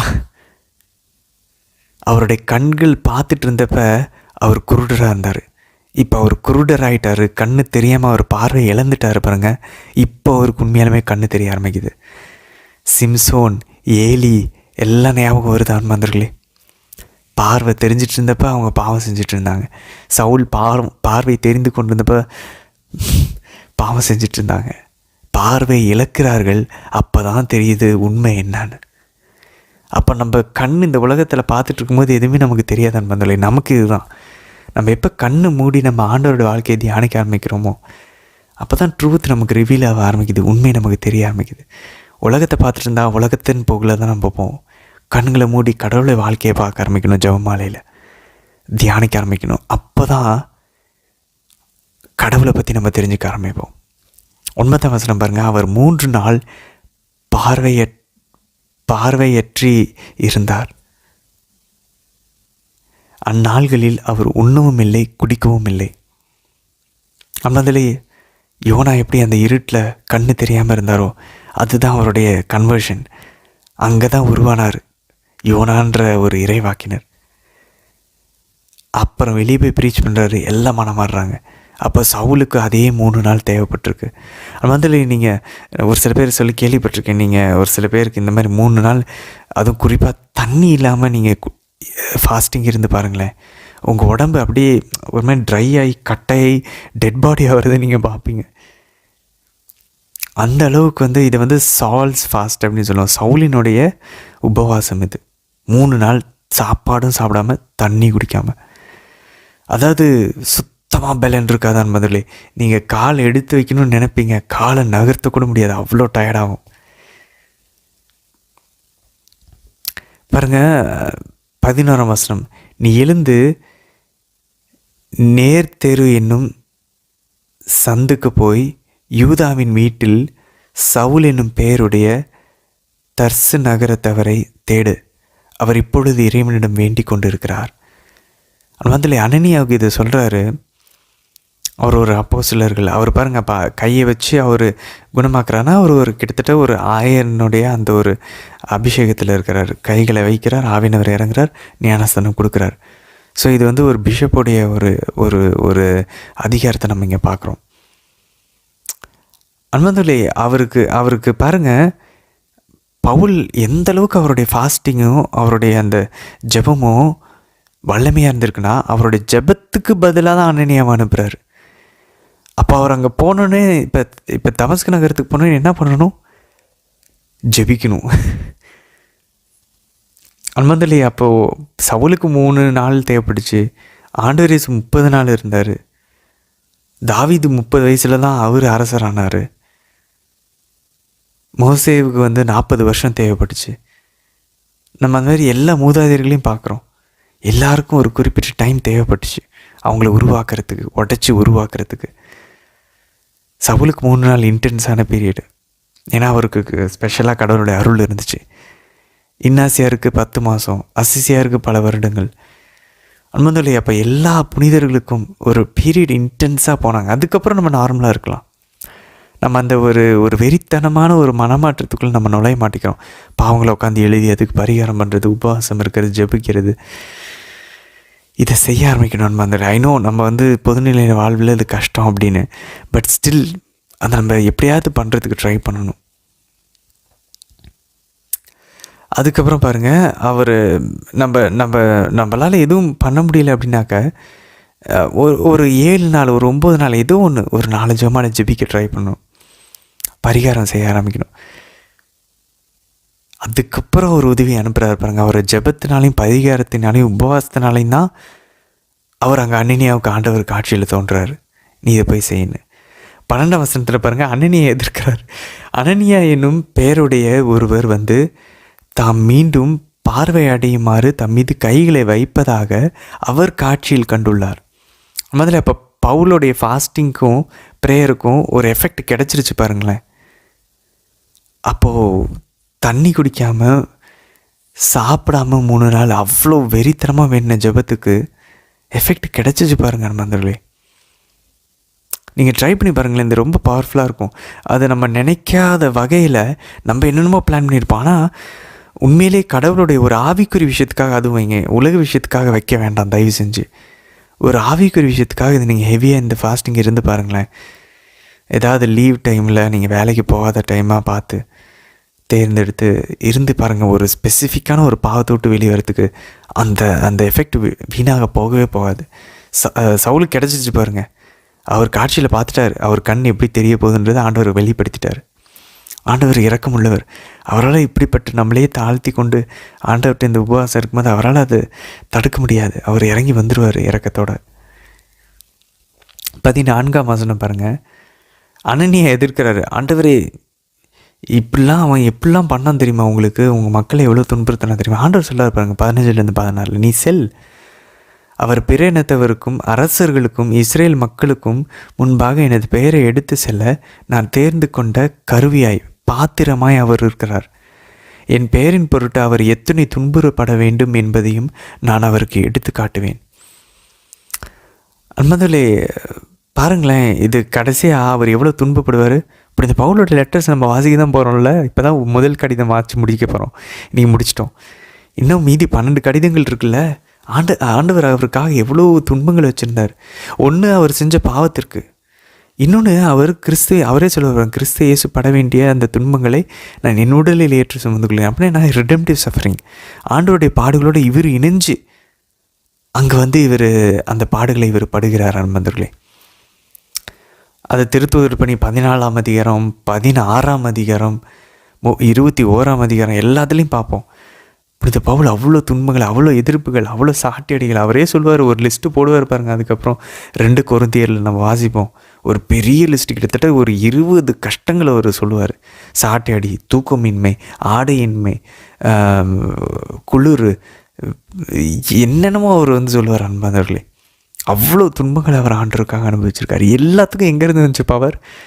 இந்த இந்த இந்த எதிர்நோக்கு, ஆண்டவரை எதிர்கொண்ட அந்த என்கவுண்டர். அதுக்கப்புறம் நீங்கள் அனனியை கை வைத்ததுக்கப்புறம் அந்த பவர் பாருங்கள். 17-19 தூய ஆவியானவர் அந்த அபிஷேகத்தையும் பெற்றுக்கொள்கிறார். உடனே அவருடைய கண்களிலிருந்து செதில்கள் போன்றவை விழவே அவர் மீண்டும் பார்வை அடைந்ததும் அவர் எழுந்து திருமுழுக்கு பெற்று பின்பு சவுல் உணவு அருந்தி வலிமை பெற்றார். முதல்ல அந்த அபிஷேகம் இருக்குது பாருங்கள். ஆவியானவர் உள்ளே சும்மா விட மாட்டேங்கிறார். இந்த பக்கம் அவர் ஆண்டவர் இயேசுவை பார்த்த அந்த என்கவுண்டர், ஆண்டவர் பார்க்கும்போது ஒரு கிரேஸ் கிடைக்கும். முதல்ல ஆண்டவர் பேசும்போது அதில் ஒரு அருள் இருக்கும். அந்த அருள் அவரை வாழ்நாள் ஃபுல்லாக ஓட வச்சுச்சு. அதுதான் அந்த ஆவியானவருடைய அந்த புஷ். அதை நிறுத்தவே முடியாது, ரெசிஸ்ட் பண்ண முடியாது. அதை நம்ம பார்த்தோம் இல்லையா, நாங்கள் கண்டதையும் கேட்டதையும் எங்களால் அறிவிக்காமல் இருக்கவே முடியாது. அப்போ பாருங்கள், நமக்கு இந்த நம்மளுடைய கண்கள்லேருந்து செதில்கள் விழணுமா, உபவாசம் இருந்து ஜெபிக்க ஆரம்பிக்கணும். இல்லைன்னா பாருங்கள், அவருடைய உடலின் இன்பங்கள் எல்லாத்தையுமே போட்டுட்டு அவர் ஒரு இருட்டு ஒரு 3 நாள் மீன் வயிற்றுக்குள்ளே யோனா இருந்தது போல் அவர் வாழ்க்கையை ஒடுக்கி கொண்டார் சவுல். அது ஒரு ஒரு வல்லமையாக இருந்துச்சு, ஒரு விடுதலை தந்துச்சு. அதுக்கப்புறம் பாருங்கள் 19-20 சில நாட்கள், கொஞ்ச நாட்கள் தான் சவுல் தமஸ்குவில் சீடர்களோடு தங்கியிருந்தார். அவரோட சேர்ந்து ஜெபிக்கிறாங்க, ரெடி ஆகிறார். கொஞ்ச நாளில் ரெடி ஆயிட்டார். உடனே அவர் இயேசுவை இறைமகன் என்று தொழுகை கூடங்களில் பறைசாற்ற தொடங்கினார். எங்கே போய் கிறிஸ்தவத்தை அழிக்கணும்னு நினைச்சாரோ அங்கேயே கிறிஸ்துவை பறைசாற்றுகிறார். ஆண்டவருடைய பேரை இன்ஸ்டன்ட் கன்வர்ஷன் நண்பர்களே, என்ன பவர் பாருங்க. அப்போ நம்மளும் போயிட்டு உடனடியாக இறங்கி அப்படி ப்ரீச் பண்ணிடக்கூடாது நண்பர்களே. இந்த என்கவுண்டருக்காக வெயிட் பண்ணணும், இந்த ஆவியானவரோட அபிஷேகத்துக்காக வெயிட் பண்ணணும். அவர் அனுப்பப்படாமல் நம்ம சென்றோன்னா அது அந்தளவு ஒரு பலனை தராது நண்பர்களே. நம்ம செய்ய வேண்டியது என்ன தெரியுமா? அவருக்கு பிடிச்சவங்களாக மாறணும். நம்ம மாறிக்கிட்டே இருந்தால் போதும், அவர் நம்மளை அனுப்புவார். அவர் அனுப்பும்போது அது பவர்ஃபுல்லாக இருக்கும் நண்பர்களே. 22ஆம் வசனம் பாருங்கள். சவுல் மென்மேலும் வலிமை பெற்றவராய் இயேசுவே கிறிஸ்து என்பதை மெய்ப்பித்து தமஸ்குவில் வாழ்ந்து வந்த யூதர்கள் அனைவருக்கும் மனம் குழம்ப செய்தார். மந்தலே இந்த ஓல்ட் டெஸ்டமெண்ட் லாங்குவேஜ் தான். தாவீது மென்மேலும் வலிமை பெற்று வந்தார், சவுல் குறைஞ்சிக்கிட்டே வந்தார், சாமுவேல் வலிமை பெற்றுக்கொண்டே வந்தார், ஏலி குறைஞ்சிக்கிட்டே வந்தார். புரியுதா நண்பர்களே? எங்கெங்கெல்லாம் ஆண்டவர் கூட இருக்கிறாரோ, யார் கூடலாம் ஆவியானவர் இருக்கிறாரோ அவர்கள் மென்மேலும் வலிமை பெற்றுக்கொண்டே இருந்தார்கள். அதனால் பாருங்கள், அந்த ஒரு குழப்பம் வந்திருக்கு பாருங்கள். அப்போ சவுளுடைய புனித பவுலுடைய ப்ரீச்சிங்கே ஃபஸ்ட்டு பார்த்தீங்கன்னா அப்படியே பெரிய மனமாற்றம்லாம் இல்லை, ஃபஸ்ட்டு குழம்ப வைக்கிறாரு. ஏன்னா இதுக்கு முன்னாடி இப்படி எல்லாரும் எதிர்த்துட்டு இருந்தால் இப்போயுமே அவங்களுக்கு சார்பாக பேசுகிறாங்க. என்ன நடந்துச்சு? அந்த ஃபஸ்ட் எஃபெக்ட் பாருங்கள் முதல்ல என்ன நடக்குது. 23 வசனம். இவ்வாறு பல நாள்கள் கழிந்தனர். யூதர்கள் சவுலை கொன்றுவிட திட்டமிட்டார்கள். முதலே ஆண்டவர் இயேசுக்கு இதான் பண்ணாங்க, அப்போஸ்தலர்களுக்கு இதான் பண்ணாங்க, இப்போ சவுலுக்கும் இதான் பண்ணுறாங்க. ஆனால் சீடர்களுக்கு உதவி செஞ்சு அவரை வெளியே எஸ்கேப் ஆகி எப்படியாவது காப்பாற்றி வெளியே கூட்டிகிட்டு போகிறாங்க. ஏன் அவர் சாகலை? பயந்து இல்லை, உயிர் மேலே இருக்க ஆசையில் இல்லை. அவர் இன்னும் பல இடங்களுக்கு போக வேண்டியது கடவுளுடைய திருவுள்ளம். பாருங்க 26ஆம் வசனத்தில் அப்போஸ்தலர்கள் கூட ஏற்றுக்கொள்ள பயப்படுறாங்க. ஆனால் பர்னபா தான் பவுலுக்கு சான்று பகருகிறார். அப்போ இவர் எருசலேமில் போயிட்டு எந்த அப்போஸ்தலர்களை சந்தித்தார்? கலாத்தியர் 1 சொல்கிறார். நான் முதல் முறை எருசலேம் போனப்போ பேதுருவும் ஆண்டவருடைய சகோதரன், அப்படின்னா ஆண்டவருக்கு கூட உடன்பெறவாத சகோதரர் ஆகிய யாக்கோபை தவிர வேறு யாரையும் சந்திக்கலை அப்படின்றார் கலாத்தியர் 1. ஸோ 2 பேரும் சந்திச்சிருக்காரு எருசலேமுக்கு இந்த டைம் போனப்போ. 29ஆம் வசனம் பாருங்கள் நம்ம பவுலை பாருங்கள் அன்பு செய்ய ஆரம்பிச்சிருவோம். அவர் சொல்ல பாருங்கள், கிரேக்க மொழி பேசும் யூதர்களிடம் சென்று அவர்களோடு வாதாடினார். அவர்கள் அவரை கொன்றுவிட முயன்றார்கள். அன்பர்களே, இந்த கிரேக்கம் பேசக்கூடிய யூதர்கள் தான் ஸ்தேவானை கொன்றார்கள். அவங்க தான் ஸ்தேவானோடையும் வாதாடினாங்க. ஸ்தேவான் அந்த பெரிய ஒரு புனித ஸ்தேவான் அந்த பெரிய ஒரு ஸ்பீச் கொடுத்தாரு தெரியுமா? அதுக்கப்புறம் தான் அவர் கல்லால் எரிஞ்சு கொண்டாங்களே, அந்த யூதர்கள்கிட்ட போய் ஒரு திரும்ப வாதாடுறாரு முதல்ல. அதாவது யாரோடு இருந்து ஸ்தேவானை கொன்னாரோ அவங்களுக்கு எதிராக இப்போ போய் ஒரு வாதாடுறாரு முதல்ல. அப்போ பாருங்களேன் எவ்வளோ ஆசையாக இருக்குது பாருங்களேன். கிரேக்க மொழி பேச யூதர்களோடு போய் வாதாடுறாரு, அங்கே தொழுகை கூடத்தில் கற்பிக்கிறாரு, இங்கே அதுக்கப்புறம் எருசலேம் போனால் அங்கேயும் கற்பிக்கிறாரு. எவ்வளோ அழகாக ஒரு வாழ்க்கையை வாழ்ந்துருக்கார் பாருங்களேன். அழைப்பை நம்ம என்ன பண்ணிகிட்ருக்கோம்? சாப்பிட்றோம், உழைக்கிறோம், டயர்டாகி தூங்குகிறோம், அப்படி டிவி பார்க்குறோம். எப்படி இந்த நம்ம இப்படி இந்த கிறிஸ்துவ வாழ்க்கை இது வெறும் குருக்கள் கண்ணீர்கள் மட்டும் இல்லை. முதல்ல நம்ம வீட்டில் நம்ம இந்த மாதிரி நம்ம கடவுளை பற்றி எடுத்து சொல்ல அழைக்கப்படுறோம். பைபிள் வாசிக்கிறோமா? புரிதலைப்படுத்தி பேசுகிறோமா? நம்ம வீட்டில் முதல்ல நம்ம நற்செய்தி தெரிவிக்கலாம் பாருங்கள். அதுக்கப்புறம் அங்கே எருசலேம் போகிறாரு. அங்கே போய் வருகிற எருசலேம்லேயும் அவரை கொள்ள ட்ரை பண்ணுறாங்க. அதனால் அங்கேருந்து என்ன பண்ணுறாங்க? செசரியாவுக்கு அனுப்புகிறாங்க. செசரியா தான் ஞாபகம் இருக்கா? புனித பிலிப்பு அங்கே தான் அவர் ஊழியம் செஞ்சிட்ருக்காரு. அங்கேருந்து இவங்க என்ன பண்ணுறாங்க? கூட்டி சென்று அங்கேருந்து தர்சு நகரத்துக்கு, அவருடைய சொந்த ஊர் தான் தர்சு, அவர் பிறந்த ஊர் தான் தர்சு நகரம், அங்கே அனுப்பி வைக்கிறாங்க. ஸோ சவுல் பாருங்கள் பெஞ்சமின் குலத்தை சார்ந்தவர். அந்த பெஞ்சமின் குலத்திலாம் முதல் அரசன் சவுல் இருந்தார். ஸோ அதனால் மேபி அவர் நினைவாக அவரோட பேரை இவங்களுக்கு வைத்திருக்கலாம் நம்ம புனித பவுலுக்கு. அதுக்கப்புறம் பாருங்கள் 31ஆம் வசனத்தில் ஆவியானவர் தான் திருச்சபையை கட்டி எழுப்புறாரு. பாருங்களேன், யூதேயா, கலிலேயா, சமாரியா ஆகிய பகுதிகளிலெல்லாம் திருச்சபை வளர்ச்சி உற்று ஆண்டவருக்கு அஞ்சி நடந்து அமைதியில் திளைத்தது. தூய ஆவியாரின் துணையால் பெருகி வந்தது. அது திருச்சபைக்கு 2 மார்க்கு இங்கே பார்க்குறோம். ஒன்று, கடவுளுக்கு அஞ்சி நடக்குது. 2வது, அமைதியில் திளைத்திருந்தது. முதல்ல இப்போ சொல்லுங்கள், நம்ம திருச்சபையில் நம்ம பங்கில் இந்த 2 இருக்கா? கடவுளுக்கு யாரும் பயப்படுறதில்ல. ஃபாதருக்கும் பிஷப்புக்கும் எதிராக போஸ்டர் அடித்து ஓட்டுறாங்க. எவ்வளோ பிரச்சனை நடக்குது. இங்கே ஃபாதர் சிஸ்டர்ஸும் அதுக்கு கடவுளுக்கு பயந்து நடக்கல. எவ்வளோ தொய்வு நிலையில் போயிட்டுருப்பாங்க. கடவுளுக்கு அஞ்சு நடக்கிறது இல்லை நம்ம யாருமே, பொதுநிலைகளும் சரி, குருக்கள் கண்ணீர்களும் சரி. 2வது, அமைதி திளைத்தில்லை.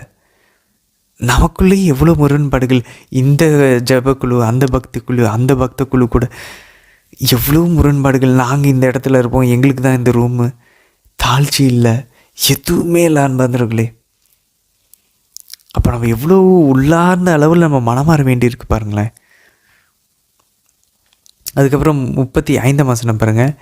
லித்தாவிலும் சாரோனிலும் வாழ்ந்து வந்தவர்கள் அனைவரும் அதை கண்டு ஆண்டவரிடம் திரும்பினார்கள். அன்பர்களே, ஒரு மிராக்கிள் நடக்குது. உடனே அந்த ஊர் மக்கள் எல்லாம் ஆண்டவரிடம் திரும்புகிறாங்க. அப்போ ஒரு அற்புதம் நடக்கிறது எதுக்கு பாருங்களேன். நம்ம வாழ்க்கையில் எதுக்கு அப்போ அற்புதம் ஆண்டவர் நிகழ்த்துறாரு? ஒரு திடீர்னு ஒரு வேலை கிடைக்குது, ஒரு உடல் நோய் குணமாகுது, ஆண்டவரிடம் திரும்பணும். புனித சவேரியார் எப்படி மனமாற்றினா நம்ம ஏற்கனவே பார்த்துருக்கோம். அவருடைய கடிதங்களில் அவரே கைப்பட எழுதுறாரு புனித லோயலா இன்னாசியாருக்கு. நான் ஒரு கிராமத்தில் போனேன், அந்த கிராமம் என்னை ஏற்றுக்கவே இல்லை. நான் ரொம்ப மனசு வருத்தப்பட்டு வெளியே வந்துட்டேன். அதுக்கப்புறம் ஒரு செய்தி வந்துச்சு, அந்த கிராமத்தில் ஒரு அம்மா சாக கிடக்கிறாங்க, அவங்களுக்கு குழந்தை பிறக்க மாட்டேங்குது, டெலிவரி ஆக மாட்டேங்குது, அதனால் அவங்க சாக போகிறாங்க, குழந்தையும் சாக போகுது உள்ளவே வயிற்றுக்குள்ளே. அப்படின்றப்ப இவர் கூட இருக்கிற இன்னொரு குருவானவர் சேர்ந்து போகிறாங்க. போயிட்டு இவர் டிரான்ஸ்லேட் பண்ணுறாரு. இவர் மொழியில் சொல்கிறாரு, அவங்க தமிழ் மொழியில் டிரான்ஸ்லேட் பண்ணுறாங்க. டிரான்ஸ்லேட் பண்ணி விசுவாச பிரமாணத்தை சொல்லிவிட்டு, இதெல்லாம் நீங்கள் விசுவாசிக்கிறீங்களான்னு கேட்குறாரு. அந்த அம்மா, அந்த பிறனத்தவராகி அந்த அம்மா, நம்ம தமிழ்நாட்டில் இதெல்லாம் நடக்குது, நான் நம்புகிறேன் அப்படின்னு சொல்லி சொல்கிறாங்க. உடனே அங்கே இப்படி சவேரியார் அவங்களுக்கு ஞானஸ்தானம் கொடுக்குறாங்க. ஞானஸ்தானம் கொடுத்து முடித்த உடனே அவங்களுக்கு குழந்தை பிறந்துருது, அவங்க உயிர் பிழைச்சிருது. இதை பார்த்து அந்த வீட்டில் இருக்கிறவங்க எல்லாருமே கிறிஸ்துவத்தை ஏற்றுக்கிறாங்க, ஞானஸ்தானம் வாங்குறாங்க. அங்கேயே ஞானஸ்தானம் கொடுக்குறாரு. பிறந்த குழந்தைக்கு அப்போவே ஞானஸ்தானம் கொடுக்குறாரு. என்ன பவர் பாருங்கன்னு வந்தவர்களே, எப்படி கடவுள் வல்லமே செயல்படுறாரு பாருங்கள். அன்னைக்கு புனித பேதுருவிடம் செயல்பட்ட, புனித பவுல் வழியாக செயல்பட்ட அதே ஆண்டவர் 1500 வருஷம் கழித்து புனித பிரான்சிஸ் சவேரியார் வழியாக செயல்பட்டுருக்காரு. இன்றைக்கி செயல்பட்டுருக்காரு. 39ஆம் வசனம் பாருங்கள். பேதுரு புறப்பட்டு அவர்களோடு வந்தார். வந்தும் அவர்கள் அவரை மேல் மாடிக்கு அழைத்து சென்றார்கள். அங்கே தான் அந்த தபிதாவை வச்சுருக்குறாங்க. அதாவது இந்த மேல் மாடியில் இறந்த ஒரு சடலத்தை இதுக்கு முன்னாடி 1 அரசர்கள் 17ஆம் அதிகாரத்தில் வாசித்தோம். அந்த ஒரு விதவை பெண்ணுக்கு எலியா அதே மேல் மாடியில் அந்த விதவை பெண்ணினுடைய மகனை வச்சுருந்தாங்க, இறந்து போன மகனை. எலியா போய் ஜெபிச்சு உயிர்த்தலை செய்தார். அது நமக்கு ஞாபகப்படுத்துது. 40ஆம் வசனம் பாருங்கள். பேதுரு அனைவரையும் வெளியே அனுப்பிவிட்டு முழந்தாள் படியிட்டு இறைவனிடம் வேண்டினார். முதல்ல ஆண்டவர் இயேசு இப்படி தான் பண்ணார்ல. யாயிர் மகளை உயிர்த்தலை செய்யும்போது மார்க் 5:35 43 நம்ம வாசிக்கிறோம். ஆண்டவர் இதே போல் எல்லாரையும் வெளியே அனுப்பிவிட்டு 3 பேரை மட்டும்தான் கூட வச்சுக்கிட்டார். அதில் பேதுரும் ஒருத்தர். அப்போ பேதுரு பார்க்குறாரு எப்படி இதை செய்யணும்னு. அதே மாதிரி செய்கிறார் பாருங்கள். ஏன்னா செய்கிறது பேதுரு இல்லை, அவருக்குள்ளே இருக்கக்கூடிய இயேசு கிறிஸ்து. ஜெபிச்சுட்டு அவரின் உடலின் பக்கமாய் திரும்பி, தபிதா எழுந்திடு என்றார். உடனே அவர் கண்களை திறந்து பேதுருவை கண்டு எழுந்து உட்கார்ந்தார். பவர்ஃபுல் இல்லை? ஆண்டவர் தானே சொன்னார், சிறுமியை நான் உனக்கு சொல்கிறேன், எழுந்திடு. பேதுரு என்ன பேசணுங்கிறதையும் அவள் உள்ளே பேசுகிறது யார்? ஆண்டவர் இயேசு ஆவியானவர் வழியாக. அந்த தபிதாவா துர்காவா? அன்பர்களே, தபிதான்றது அரமைக்கு பேர், கிரேக்க பேர் இந்த துர்கா அப்படின்னு சொல்லி சொல்கிறாங்க. அப்படின்னா மானுன்னு அர்த்தம். கேசில் ரெண்டினுடைய மீனிங் ஒரு அழகான மான் அப்படின்னு சொல்லி அர்த்தம். அன்பர்களே, அவர் பாருங்கள், அப்போது அந்த ஒரு அரமை பேரை அவர் கூப்பிட்றாரு தபிதா அப்படின்னு சொல்லிட்டு. அது சில பேர் அதுதான் ஞானஸ்தான பேருன்னு சொல்லி சொல்கிறாங்க. ஸோ புனித பேதுரு ஞானஸ்தான பேரை கூப்பிட்டு எழுப்புறாருன்னு சொல்லுவாங்க. 42ஆம் வசனம் பாருங்கள். இது யோப்பா நகர் முழுவதும் தெரிய வரவே ஆண்டவர் மீது பலர் நம்பிக்கை கொண்டார்கள். திரும்பவும் பாருங்கள், ஒரு அற்புதம் நடக்கும்போது ஆண்டவர்கிட்ட நம்ம இன்னும் நம்பிக்கை அதிகமாகணும், ஆண்டவர்கிட்ட இன்னும் நெருங்கி போகணும். இதுதான் அந்த ஒரு அழகான ஒரு நிகழ்வாக இருக்கு அன்பர்களே. எப்போ நமக்கு வாழ்க்கையில் அற்புதம் நடக்குதா நம்ம நினச்சிக்கணும், ஆண்டவர்கிட்ட நெருங்கி போகிறதுக்காக இதை கொடுத்துருக்காரு அப்படின்னு சொல்லிட்டு. சரி, அதுக்கப்புறம் நம்ம ரோமையருக்குள்ளே போவோம் பாருங்கள் நண்பர்களே. ரோமையரில் 15ஆம் அதிகாரம் 2ஆம் வசனம் பாருங்கள். அடுத்தவருடைய நன்மைக்காகவும் வளர்ச்சிக்காகவும் செயல்பட்டு அவர்களுக்கு உகந்தவர்களாக வாழுங்கள். அதனால டோட்டலாக வேறு மாதிரி நம்மளை வாழ சொல்லுது பாருங்கள். மனப்பான்மையவே மாற்றுது இந்த பைபிள். நம்ம என்னத்தை யோசிச்சுட்ருப்போம் எப்பயுமே, நம்மளுடைய நன்மை, நமக்கு என்ன தேவை, நமக்கு என்ன உகந்ததுன்னு பார்ப்போம். பைபிள் திரும்ப சொல்லுது, உன் கணவருக்கு என்ன வேணும்னு நீ பாரு, உன்னை பற்றி மற. உன் மனைவிக்கு என்ன வேணும்னு நீ பாரு, உன்னை பற்றி நீ மற. உன் பிள்ளைங்களுக்கு என்ன வேணும்னு பாரு, உன்னை பற்றி நீ மறந்துடு. உன்னோட அம்மா அப்பாவுக்கு என்ன வேணும்னு பாரு, நீ உன்னை பற்றி மறந்துடு. எப்படி பாருங்க அன்பர்களே. ஏன்னா ஆண்டவரும் அப்படி தான் ஏன் பண்ணார். அவருக்கு என்ன வேணும், அவருக்கு என்ன விருப்பம், அவருக்கு உகந்ததுன்னு பார்க்கல. தந்தையின் விருப்பப்படி எல்லாத்தையும் விட்டுட்டு நமக்காக எல்லாத்தையும் செஞ்சார். அவருக்காக எதையுமே செய்யலை. அதே போல் நீங்களும் அப்போ பாருங்கள். இப்போ இந்த பவுலை பொறுத்த வரைக்கும் ஏன் அவர் இப்படி சொல்கிறாரு, நீங்கள் உங்களுடைய நன்மைக்காக இல்லை, அடுத்தவருடைய நன்மைக்காக, அடுத்தவருடைய வளர்ச்சிக்காக, அடுத்தவர்கள் உகந்தது, ஏன் எல்லாம் அடுத்தவர்கள். ஏன்னா பவுலுடைய பேசிஸ் எல்லாம், அடிப்படையெல்லாம் கிறிஸ்து அப்படி செஞ்சார், ஆண்டவர் அப்படி செஞ்சார். அதனால் நீங்கள் அப்படி செய்யுங்க. ஸோ எல்லாமே எங்கேருந்து வருது பாருங்க. நம்மளால் அப்படி செய்ய முடியலையா இப்போது? அது காரணம் ஆண்டவருடைய அன்பை நம்ம இன்னும் உணரல. ஆண்டவர் அப்படி செஞ்சார்ன்றதை நம்ம இன்னும் மைண்டுக்கு புரிய மாட்டேங்குது. அது புரிஞ்சிருச்சுன்னா அவரே அப்படி பண்ணிட்டாரா, நான் அவரை போல் நானும் இமிட்டேட் பண்ணுவேன். ஒரு ஜாய் அதுலேருந்து பிறக்கும், அந்த ஒரு சந்தோஷம் பிறக்கும், அவரை போல் நானும் இருப்பேன் அப்படின்னு சொல்லிட்டு. அந்த மகிழ்ச்சி நமக்குள்ளே வரமாட்டேங்குது பாருங்களேன். அந்த ஒரு நிறைவு வந்துருச்சுன்னு வச்சுக்கோங்க, நம்ம எல்லாத்தையுமே புனிதர்களை போல் திறந்துருவோம். அந்த நிறைவு நமக்கு வரமாட்டேங்குது. ஸோ அதை தான் நம்ம ஆண்டவர்கிட்ட கேட்கணும். அப்போது இந்த உலகத்தை விட்டு கொஞ்சம் உயரணும் நம்மளுடைய மனசு. 4ஆம் வசனம் பாருங்கள். முற்காலத்தில் எழுதப்பட்டவை அனைத்துமே நமக்கு அறிவுரையாகவே எழுதப்பட்டன, மறைநூல் தரும் மன உறுதியிலும் ஊக்கத்திலும் நமக்கு எதிர்நோக்கு உண்டாகிறது. அதனால் அப்போ பைபிள் பாருங்கள், பழைய ஏற்பாடு புதிய ஏற்பாடெல்லாம் எழுதப்பட்டது எல்லாமே நமக்கு அறிவுரைக்காக எழுதப்பட்டது. அப்போ நம்ம ஒரு ஆபிரகாம் பற்றி வாசிக்கும் போது, நோவை பற்றி வாசிக்கும் போது, தாவீதை பற்றி, தானியேலை பற்றி வாசிக்கும் போதெல்லாம் ஏதோ ஒரு நிகழ்வு இல்லை, அது இன்றைக்கி நமக்கு அறிவுரையாக எழுதப்பட்டது. அது நமக்கு என்ன கொடுக்கும்? ஊக்கத்தையும் மன உறுதியும் கொடுத்து எதிர்நோக்கு நமக்கு உண்டாக்க செய்யும், ஹோப் கொண்டு வரும், என்கரேஜ் பண்ணும், நம்மளை பலப்படுத்தும், பர்சிவியர் பண்ணும். ஸோ இதுக்கு நம்ம இறைவார்த்தை அப்போ நமக்கு உதவ போகுது அன்பர்களே. அதுக்கப்புறம் பாருங்கள் 5-6 வசனம். இப்படி இந்த பவுல் ஒரு மனதராக இருங்க, ஒரே வாய், ஒரே ஒரு உதடுகள்னால ஆண்டவரை புகழுங்க. அந்த இது நம்ம திருச்சிபையில் நிறைய மிஸ் ஆகுது பாருங்களேன். நம்ம பங்குக்கு போகிறோம், சண்டே மாசுக்கு போகிறோம், எல்லாம் ஒரு மனசு ஆண்டவரை கொண்டாடுறோமா, ஒட்டா பாடுற மாதிரி தெரியுது வெளியிலேருந்து.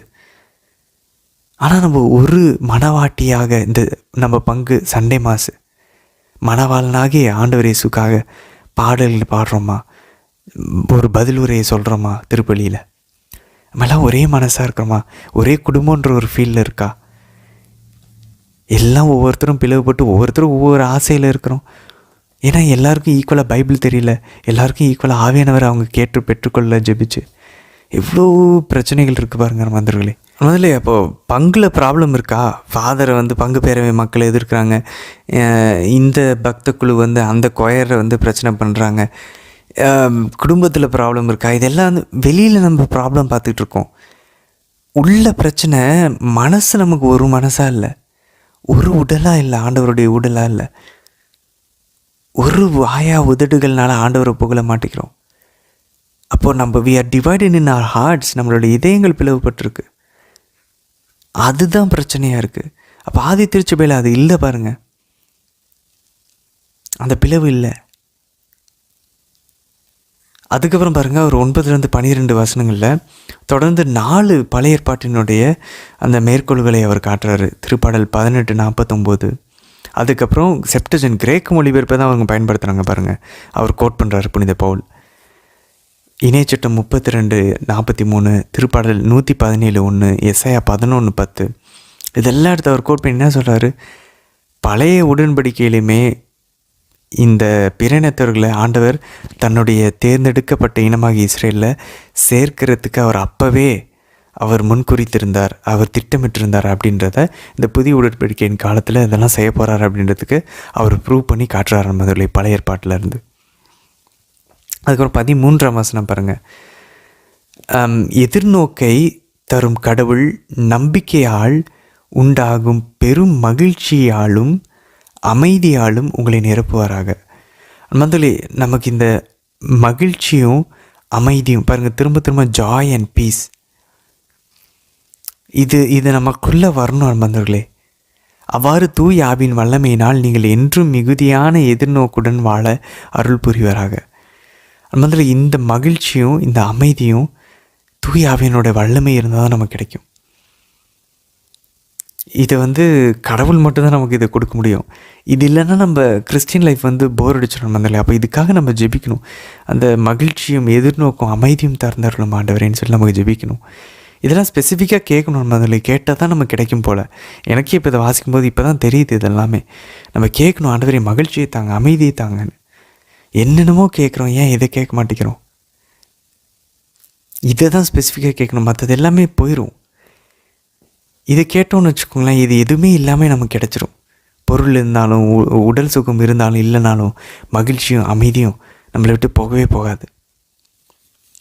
16ஆம் வசனம் பாருங்கள். அந்த அருள் தான் என்னை பிற இனத்தவர்களுக்கு பணி செய்ய கிறிஸ்து இயேசுவின் ஆக்கிற்று. பிற இனத்தார் தூய ஆவியால் அர்ப்பணிக்கப்பட்ட கடவுளுக்கு உகந்த காணிக்கையாகும்படி ஆண்டவருக்கு கடவுளின் நற்செய்தியை அறிவிப்பதே என் குருத்துவ பணி. அன்பதிலே குருத்துவ பணி, ப்ரீஸ்ட்லி சர்வீஸ்ன்றார். ஹெய்ரார்ஜியோ அப்படின்றோம். ஹெய்ரான் அப்படின்னா டெம்பிள், கோவில்னு அர்த்தம். எர்கான் அப்படின்னாக்க வேலை, கோவிலின் வேலையாக நான் பார்க்குறேன் அப்படின்றார். பிற இனத்தவர்களை கடவுளுக்கு உகந்த பலியாக ஆண்டவருக்கு ஒப்பு கொடுக்கறது தான் அவருடைய குருத்துவ பணி. ஒரு கோயிலில் குருக்கள் என்ன பண்ணுவாங்க? பலிகளை செலுத்துவாங்க யாவே இறைவனுக்கு. ஸோ இது அவர் புனித பவுல் என்ன சொல்கிறார்? என்னுடைய நற்செய்தி பரப்பு பணி பிற இனத்தவர்களை கடவுளுக்கு அந்த மாதிரி கிறிஸ்துவுக்கு மனமாற்றி கொண்டு வருது ஒரு பலி செலுத்தக்கூடிய ஒரு குருத்துவ பணியை போல் நான் பார்க்குறேன் அப்படின்றார். எஸ்ஐயா 66ஆம் அதிகாரம் 18 20 வசனங்கள் இதை தான் குறிப்பிடுதான் மந்தொலி. ஆண்டவர் மீட்பு பெற்றவர்களை எல்லா இனத்தார்களிடையே அனுப்பி அவங்கள திரும்பவும் ஒரு தூய காணிக்கை பலியாக அவருக்கு அர்ப்பணிக்க கொண்டு வருவாராம். அந்த எஸ்ஐயனுடைய இறைவாக்கு இன்றைக்கி புனித பவுல் வழியே நிறைவேறதா அவர் சொல்கிறார். உலகின் கடையெல்லை வரை அப்படின்றது ஸ்பெயின் நாட்டை குறிக்கும். அதனால ஸ்பெயின் நாட்டுக்கு நான் போவேன் அப்படின்றார். 18ஆம் வசனம் பாருங்கள். பிற இனத்தார் தமக்கு கீழ்ப்படியும் பொருட்டு கிறிஸ்து என் வழியாய் சொல்லாலும் செயலாலும் அரும் அடையாளங்களாலும் அரும் செயல்களாலும் வல்லமையாலும் கடவுளின் ஆவின் வல்லமையாலும் செய்து முடித்தவற்றை தவிர வேறு எதை பற்றியும் பேச நான் துணிய மாட்டேன். அன்பார்ந்தவர்களே, பிற இனத்தாருக்கு தமக்கு கீழ்ப்படியும் பொருட்டு கிறிஸ்து என் வழியாய் செய்துள்ளதெல்லாம். அப்போ பாருங்க நண்பர்களே, புனித பவுல் எப்படி பார்க்குறார்? அவர் இப்போ உயிரோட கிறிஸ்து இந்த உலகத்தில் அவர் வழியே செயல்பட்டுருக்கார். அப்படி தான் புனித பவுல் பார்க்குறாரு அவரே. அப்போ தூய் ஆவியானவருடைய வல்லமை வழியாக ஆண்டவர் இயேசு இவருக்குள்ளேருந்து செயல்பட்டுருக்கார். புனித பேதுரு என்ன சொல்கிறாரு? இன்றைக்கி அந்த முடக்குவாதம் முற்றுவரை பார்த்து, நீ எழுந்து நட, கிறிஸ்துவனை குணமாக்குகிறார். ஜீசஸ் கிரைஸ்ட் ஹீல்ஸ் யூ அப்படின்றார். இயேசு கிறிஸ்துவனை குணமாக்குகிறார். ஆனால் குணமாக்குறது யார்? புனித பேதுரு. ஆனால் அவர் என்ன சொல்கிறாரு? அப்போ ஆண்டவர் இயேசு உள்ளேருந்து தூய் ஆவின் வல்லமையினால் பேதுரு வழியாக செயல்படுகிறார். அப்போ இனி வாழ்வதனால கிறிஸ்துவ எனக்குள் வாழ்கிறார்னு புனித பவுல் சொல்லி புரியுதான் வந்தவர்களே. அவருக்குள்ளே கிறிஸ்து வாழ்கிறத உணர்றாரு. நம்ம அந்த மாதிரிலாம் உணர்கிறோமா? நமக்குள்ளே ஆண்டவர் வாழ்கிறாரா? அப்போ நம்ம எப்படி திரும்பி பாவம் செய்வோம்ல? 20ஆம் வசனம் பாருங்கள். கிறிஸ்துவின் பெயரை கேள்விப்படாத இடங்களிலும் மட்டும் நற்செய்தி அறிவிப்பதே என் நோக்கமாக இருந்தது. முதல்ல அவர் பாருங்கள், ஸ்பெசிஃபிக்காக ஒரு சில பேருக்கு பாருங்கள், இந்த மாதிரி பிறனத்தவர்களுக்கு, நம்ம பிற மதத்துக்காரவங்களுக்கு கடவுளை பற்றி சொல்லணும்னு ஒரு வாஞ்சை இருக்கும். சில பேருக்கு பிரிந்து போன சகோதரர்கிட்ட ஊழியம் பண்ணணும்னு ஆசை இருக்கும். சில பேருக்கு கத்தோலிக்க திருச்சி போய் திரும்பி கட்டி எழுப்பணும் அப்படின்னு சில பேருக்கு ஒரு ஆசை இருக்கும். பாருங்கள், ஒவ்வொருத்தரோட அழைப்பை பொறுத்து அந்த அருளையும் வாஞ்சையும் கொடுத்துருப்பாரு. ஸோ நம்ம அதை கண்டுபிடிச்சி கரெக்டாக பண்ணணும். 27ஆம் வசனம் பாருங்கள், ஆதி திருச்சபை எவ்வளோ ஒரு குடும்பம் போல் இருந்துச்சு பாருங்கள். ஆம், மனமு வந்து முன் வந்துள்ளனர். யார்? இந்த பிற இனத்தவர்கள், வேறு நாட்டில் இருக்கிறவங்க. எருசலேமில் வாழும் இறை மக்களுக்கு உண்மையில் பிற இனத்தார் கடன்பட்டவர்களே. எவ்வாறெனில் ஆவிக்குரிய கொடையில் அவர்கள் அவர்களின் பங்காளிகள் ஆயினர். அதற்கேற்ற உடலை சார்ந்த தேவையிலும் அவர்களுக்கு ஊழியம் செய்ய இவர்களுக்கு கடமைப்பட்டவர்கள் அல்லவா. இப்போது நம்ம பங்காளிகளுக்கு ஏதாவது ஒன்றா நம்ம போய் பண்ணுவோம்ல, நம்ம சொந்தக்காரவங்களுக்கு. அந்த மாதிரி வேறு நாட்டு மக்கள், கிறிஸ்தவர்கள், எருசலேமில் இருக்கிற கிறிஸ்தவர்களை தங்களுடைய பங்காளியாக பார்க்குறாங்களாம். இனி யூதர் இல்லை, கிரேக்கர் இல்லை. புரிஞ்சான் வந்தவர்களே, புனித பவுல் என்ன சொல்ல வர்றாருன்னு, எல்லாம் ஒரே குடும்பம் ஆகிட்டோம், எல்லாருமே ஆபிரகாமுடைய வழிமரபாயிட்டோம், எல்லாம் இஸ்ரேல் இனமாயிட்டோம், கடவுளுடைய தந்தையை வச்சுருக்கோம், மாதாவை அம்மா வச்சுருக்கோம். எவ்வளோ பவர்ஃபுல்லாக இருக்குது பாருங்களேன்.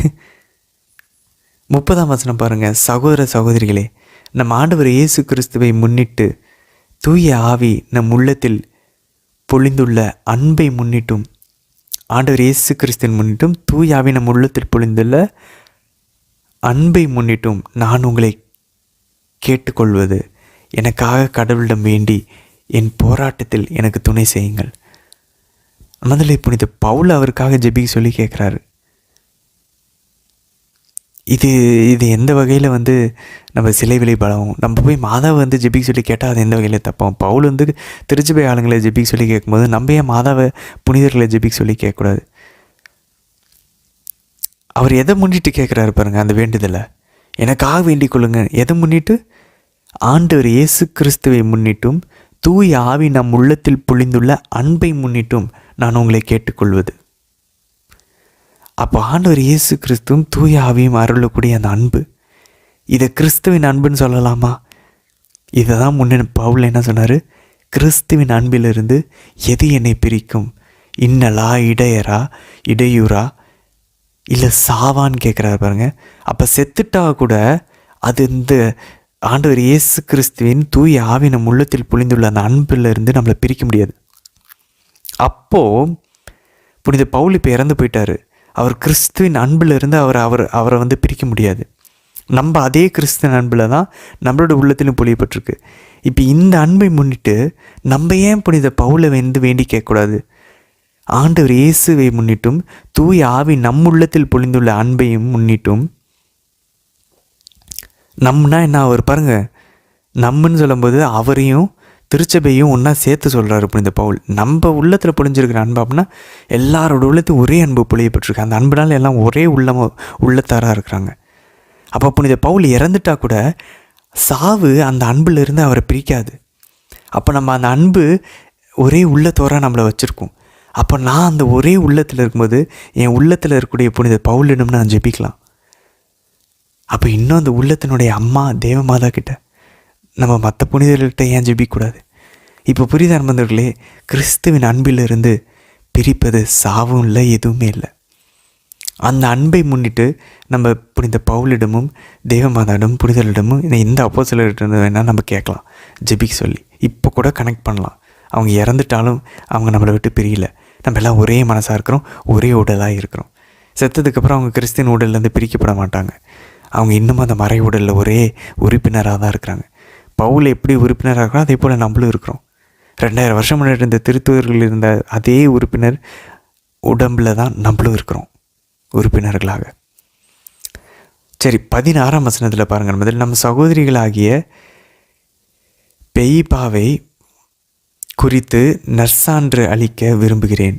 இவர் கெங்கிரேயாவில் இருக்கும் சபையில் திருத்தொண்டராய் இருக்கிறார்.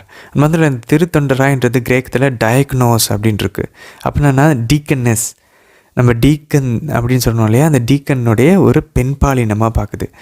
ஸோ இது வந்து ஒரு ஆர்டைன்டு மினிஸ்டராக, திருப்பொழிவு செய்யப்பட்ட, அருள் பொழிவு செய்யப்பட்ட ஒரு பெண்ணாக நம்ம பார்க்க முடியாது.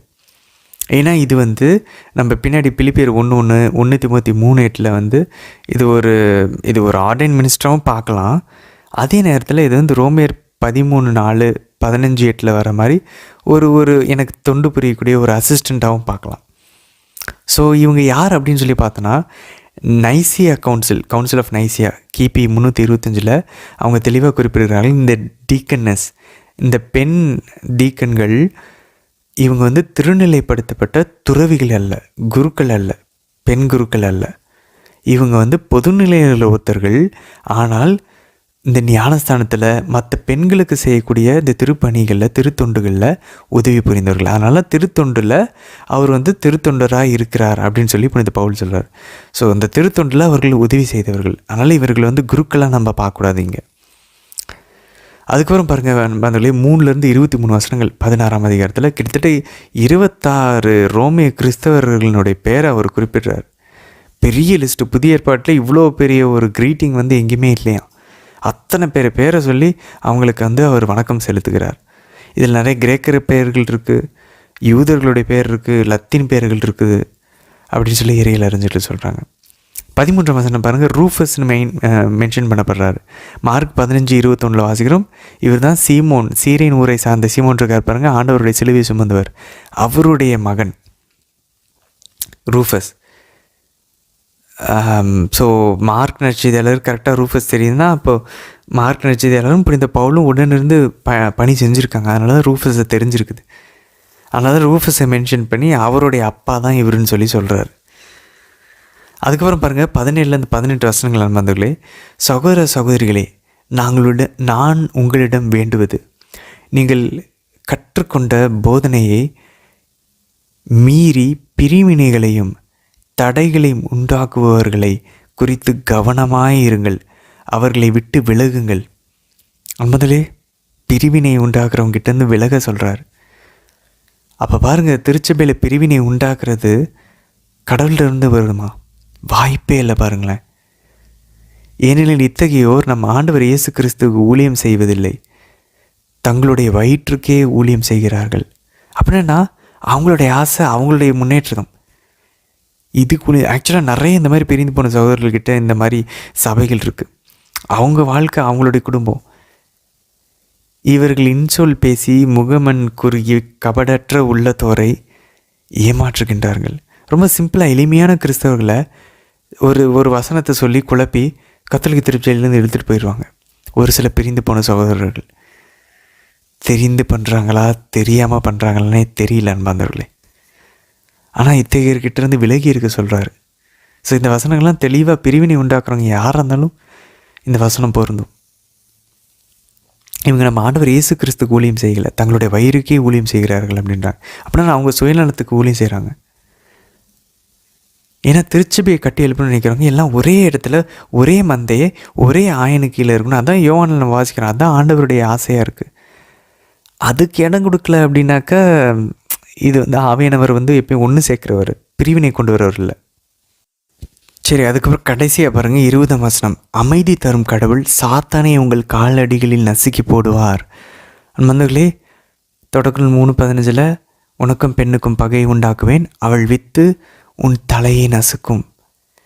அப்போது சாத்தானின் தலையை உங்கள் காலடிகளில் கடவுள் நசுக்கி போடுவார் அப்படின்னா, அப்போ நம்மளும் அந்த பெண்ணுடைய வித்து தானே. இது இன்னொரு எவிடன்ஸ் பாருங்கள் நம்ம வந்துடல. அப்போ நம்ம கடவுள் ஆண்டவர் இயேசு தான் அந்த வித்துன்னு நமக்கு தெரியும். அவருடைய உடல் நம்ம ஞானஸ்தானத்தின் உயிர்த்தெழுதல் வழியாக, அவருடைய பாடுகளின் வழியாக நம்ம ஞானஸ்தானம் எடுக்கும்போது நம்ம அவருடைய உடலாக மாறுறோம். அப்படின்னா நம்ம இன்னொரு கிறிஸ்துவாக மாறுறோம். அப்படின்னா அப்போ நம்மளும் மாதவோட பிள்ளைங்க தானே. அப்போ நம்மளும் அந்த பெண்ணுடைய வித்து தானே. அப்போ நம்ம காலுக்கடியிலையும் அந்த சாத்தானை நசுக்கு தானே முடியும். அதை தான் புனித பவுல் சொல்கிறார் பாருங்க. எப்படி தூயாமின ஒரு ஆவியால் அவரை நிரப்பி இருக்கிறார் பாருங்க. அமைதி தரும் கடவுள் சாத்தானை உங்கள் காலடிகளில் நசுக்கி போடுவார்.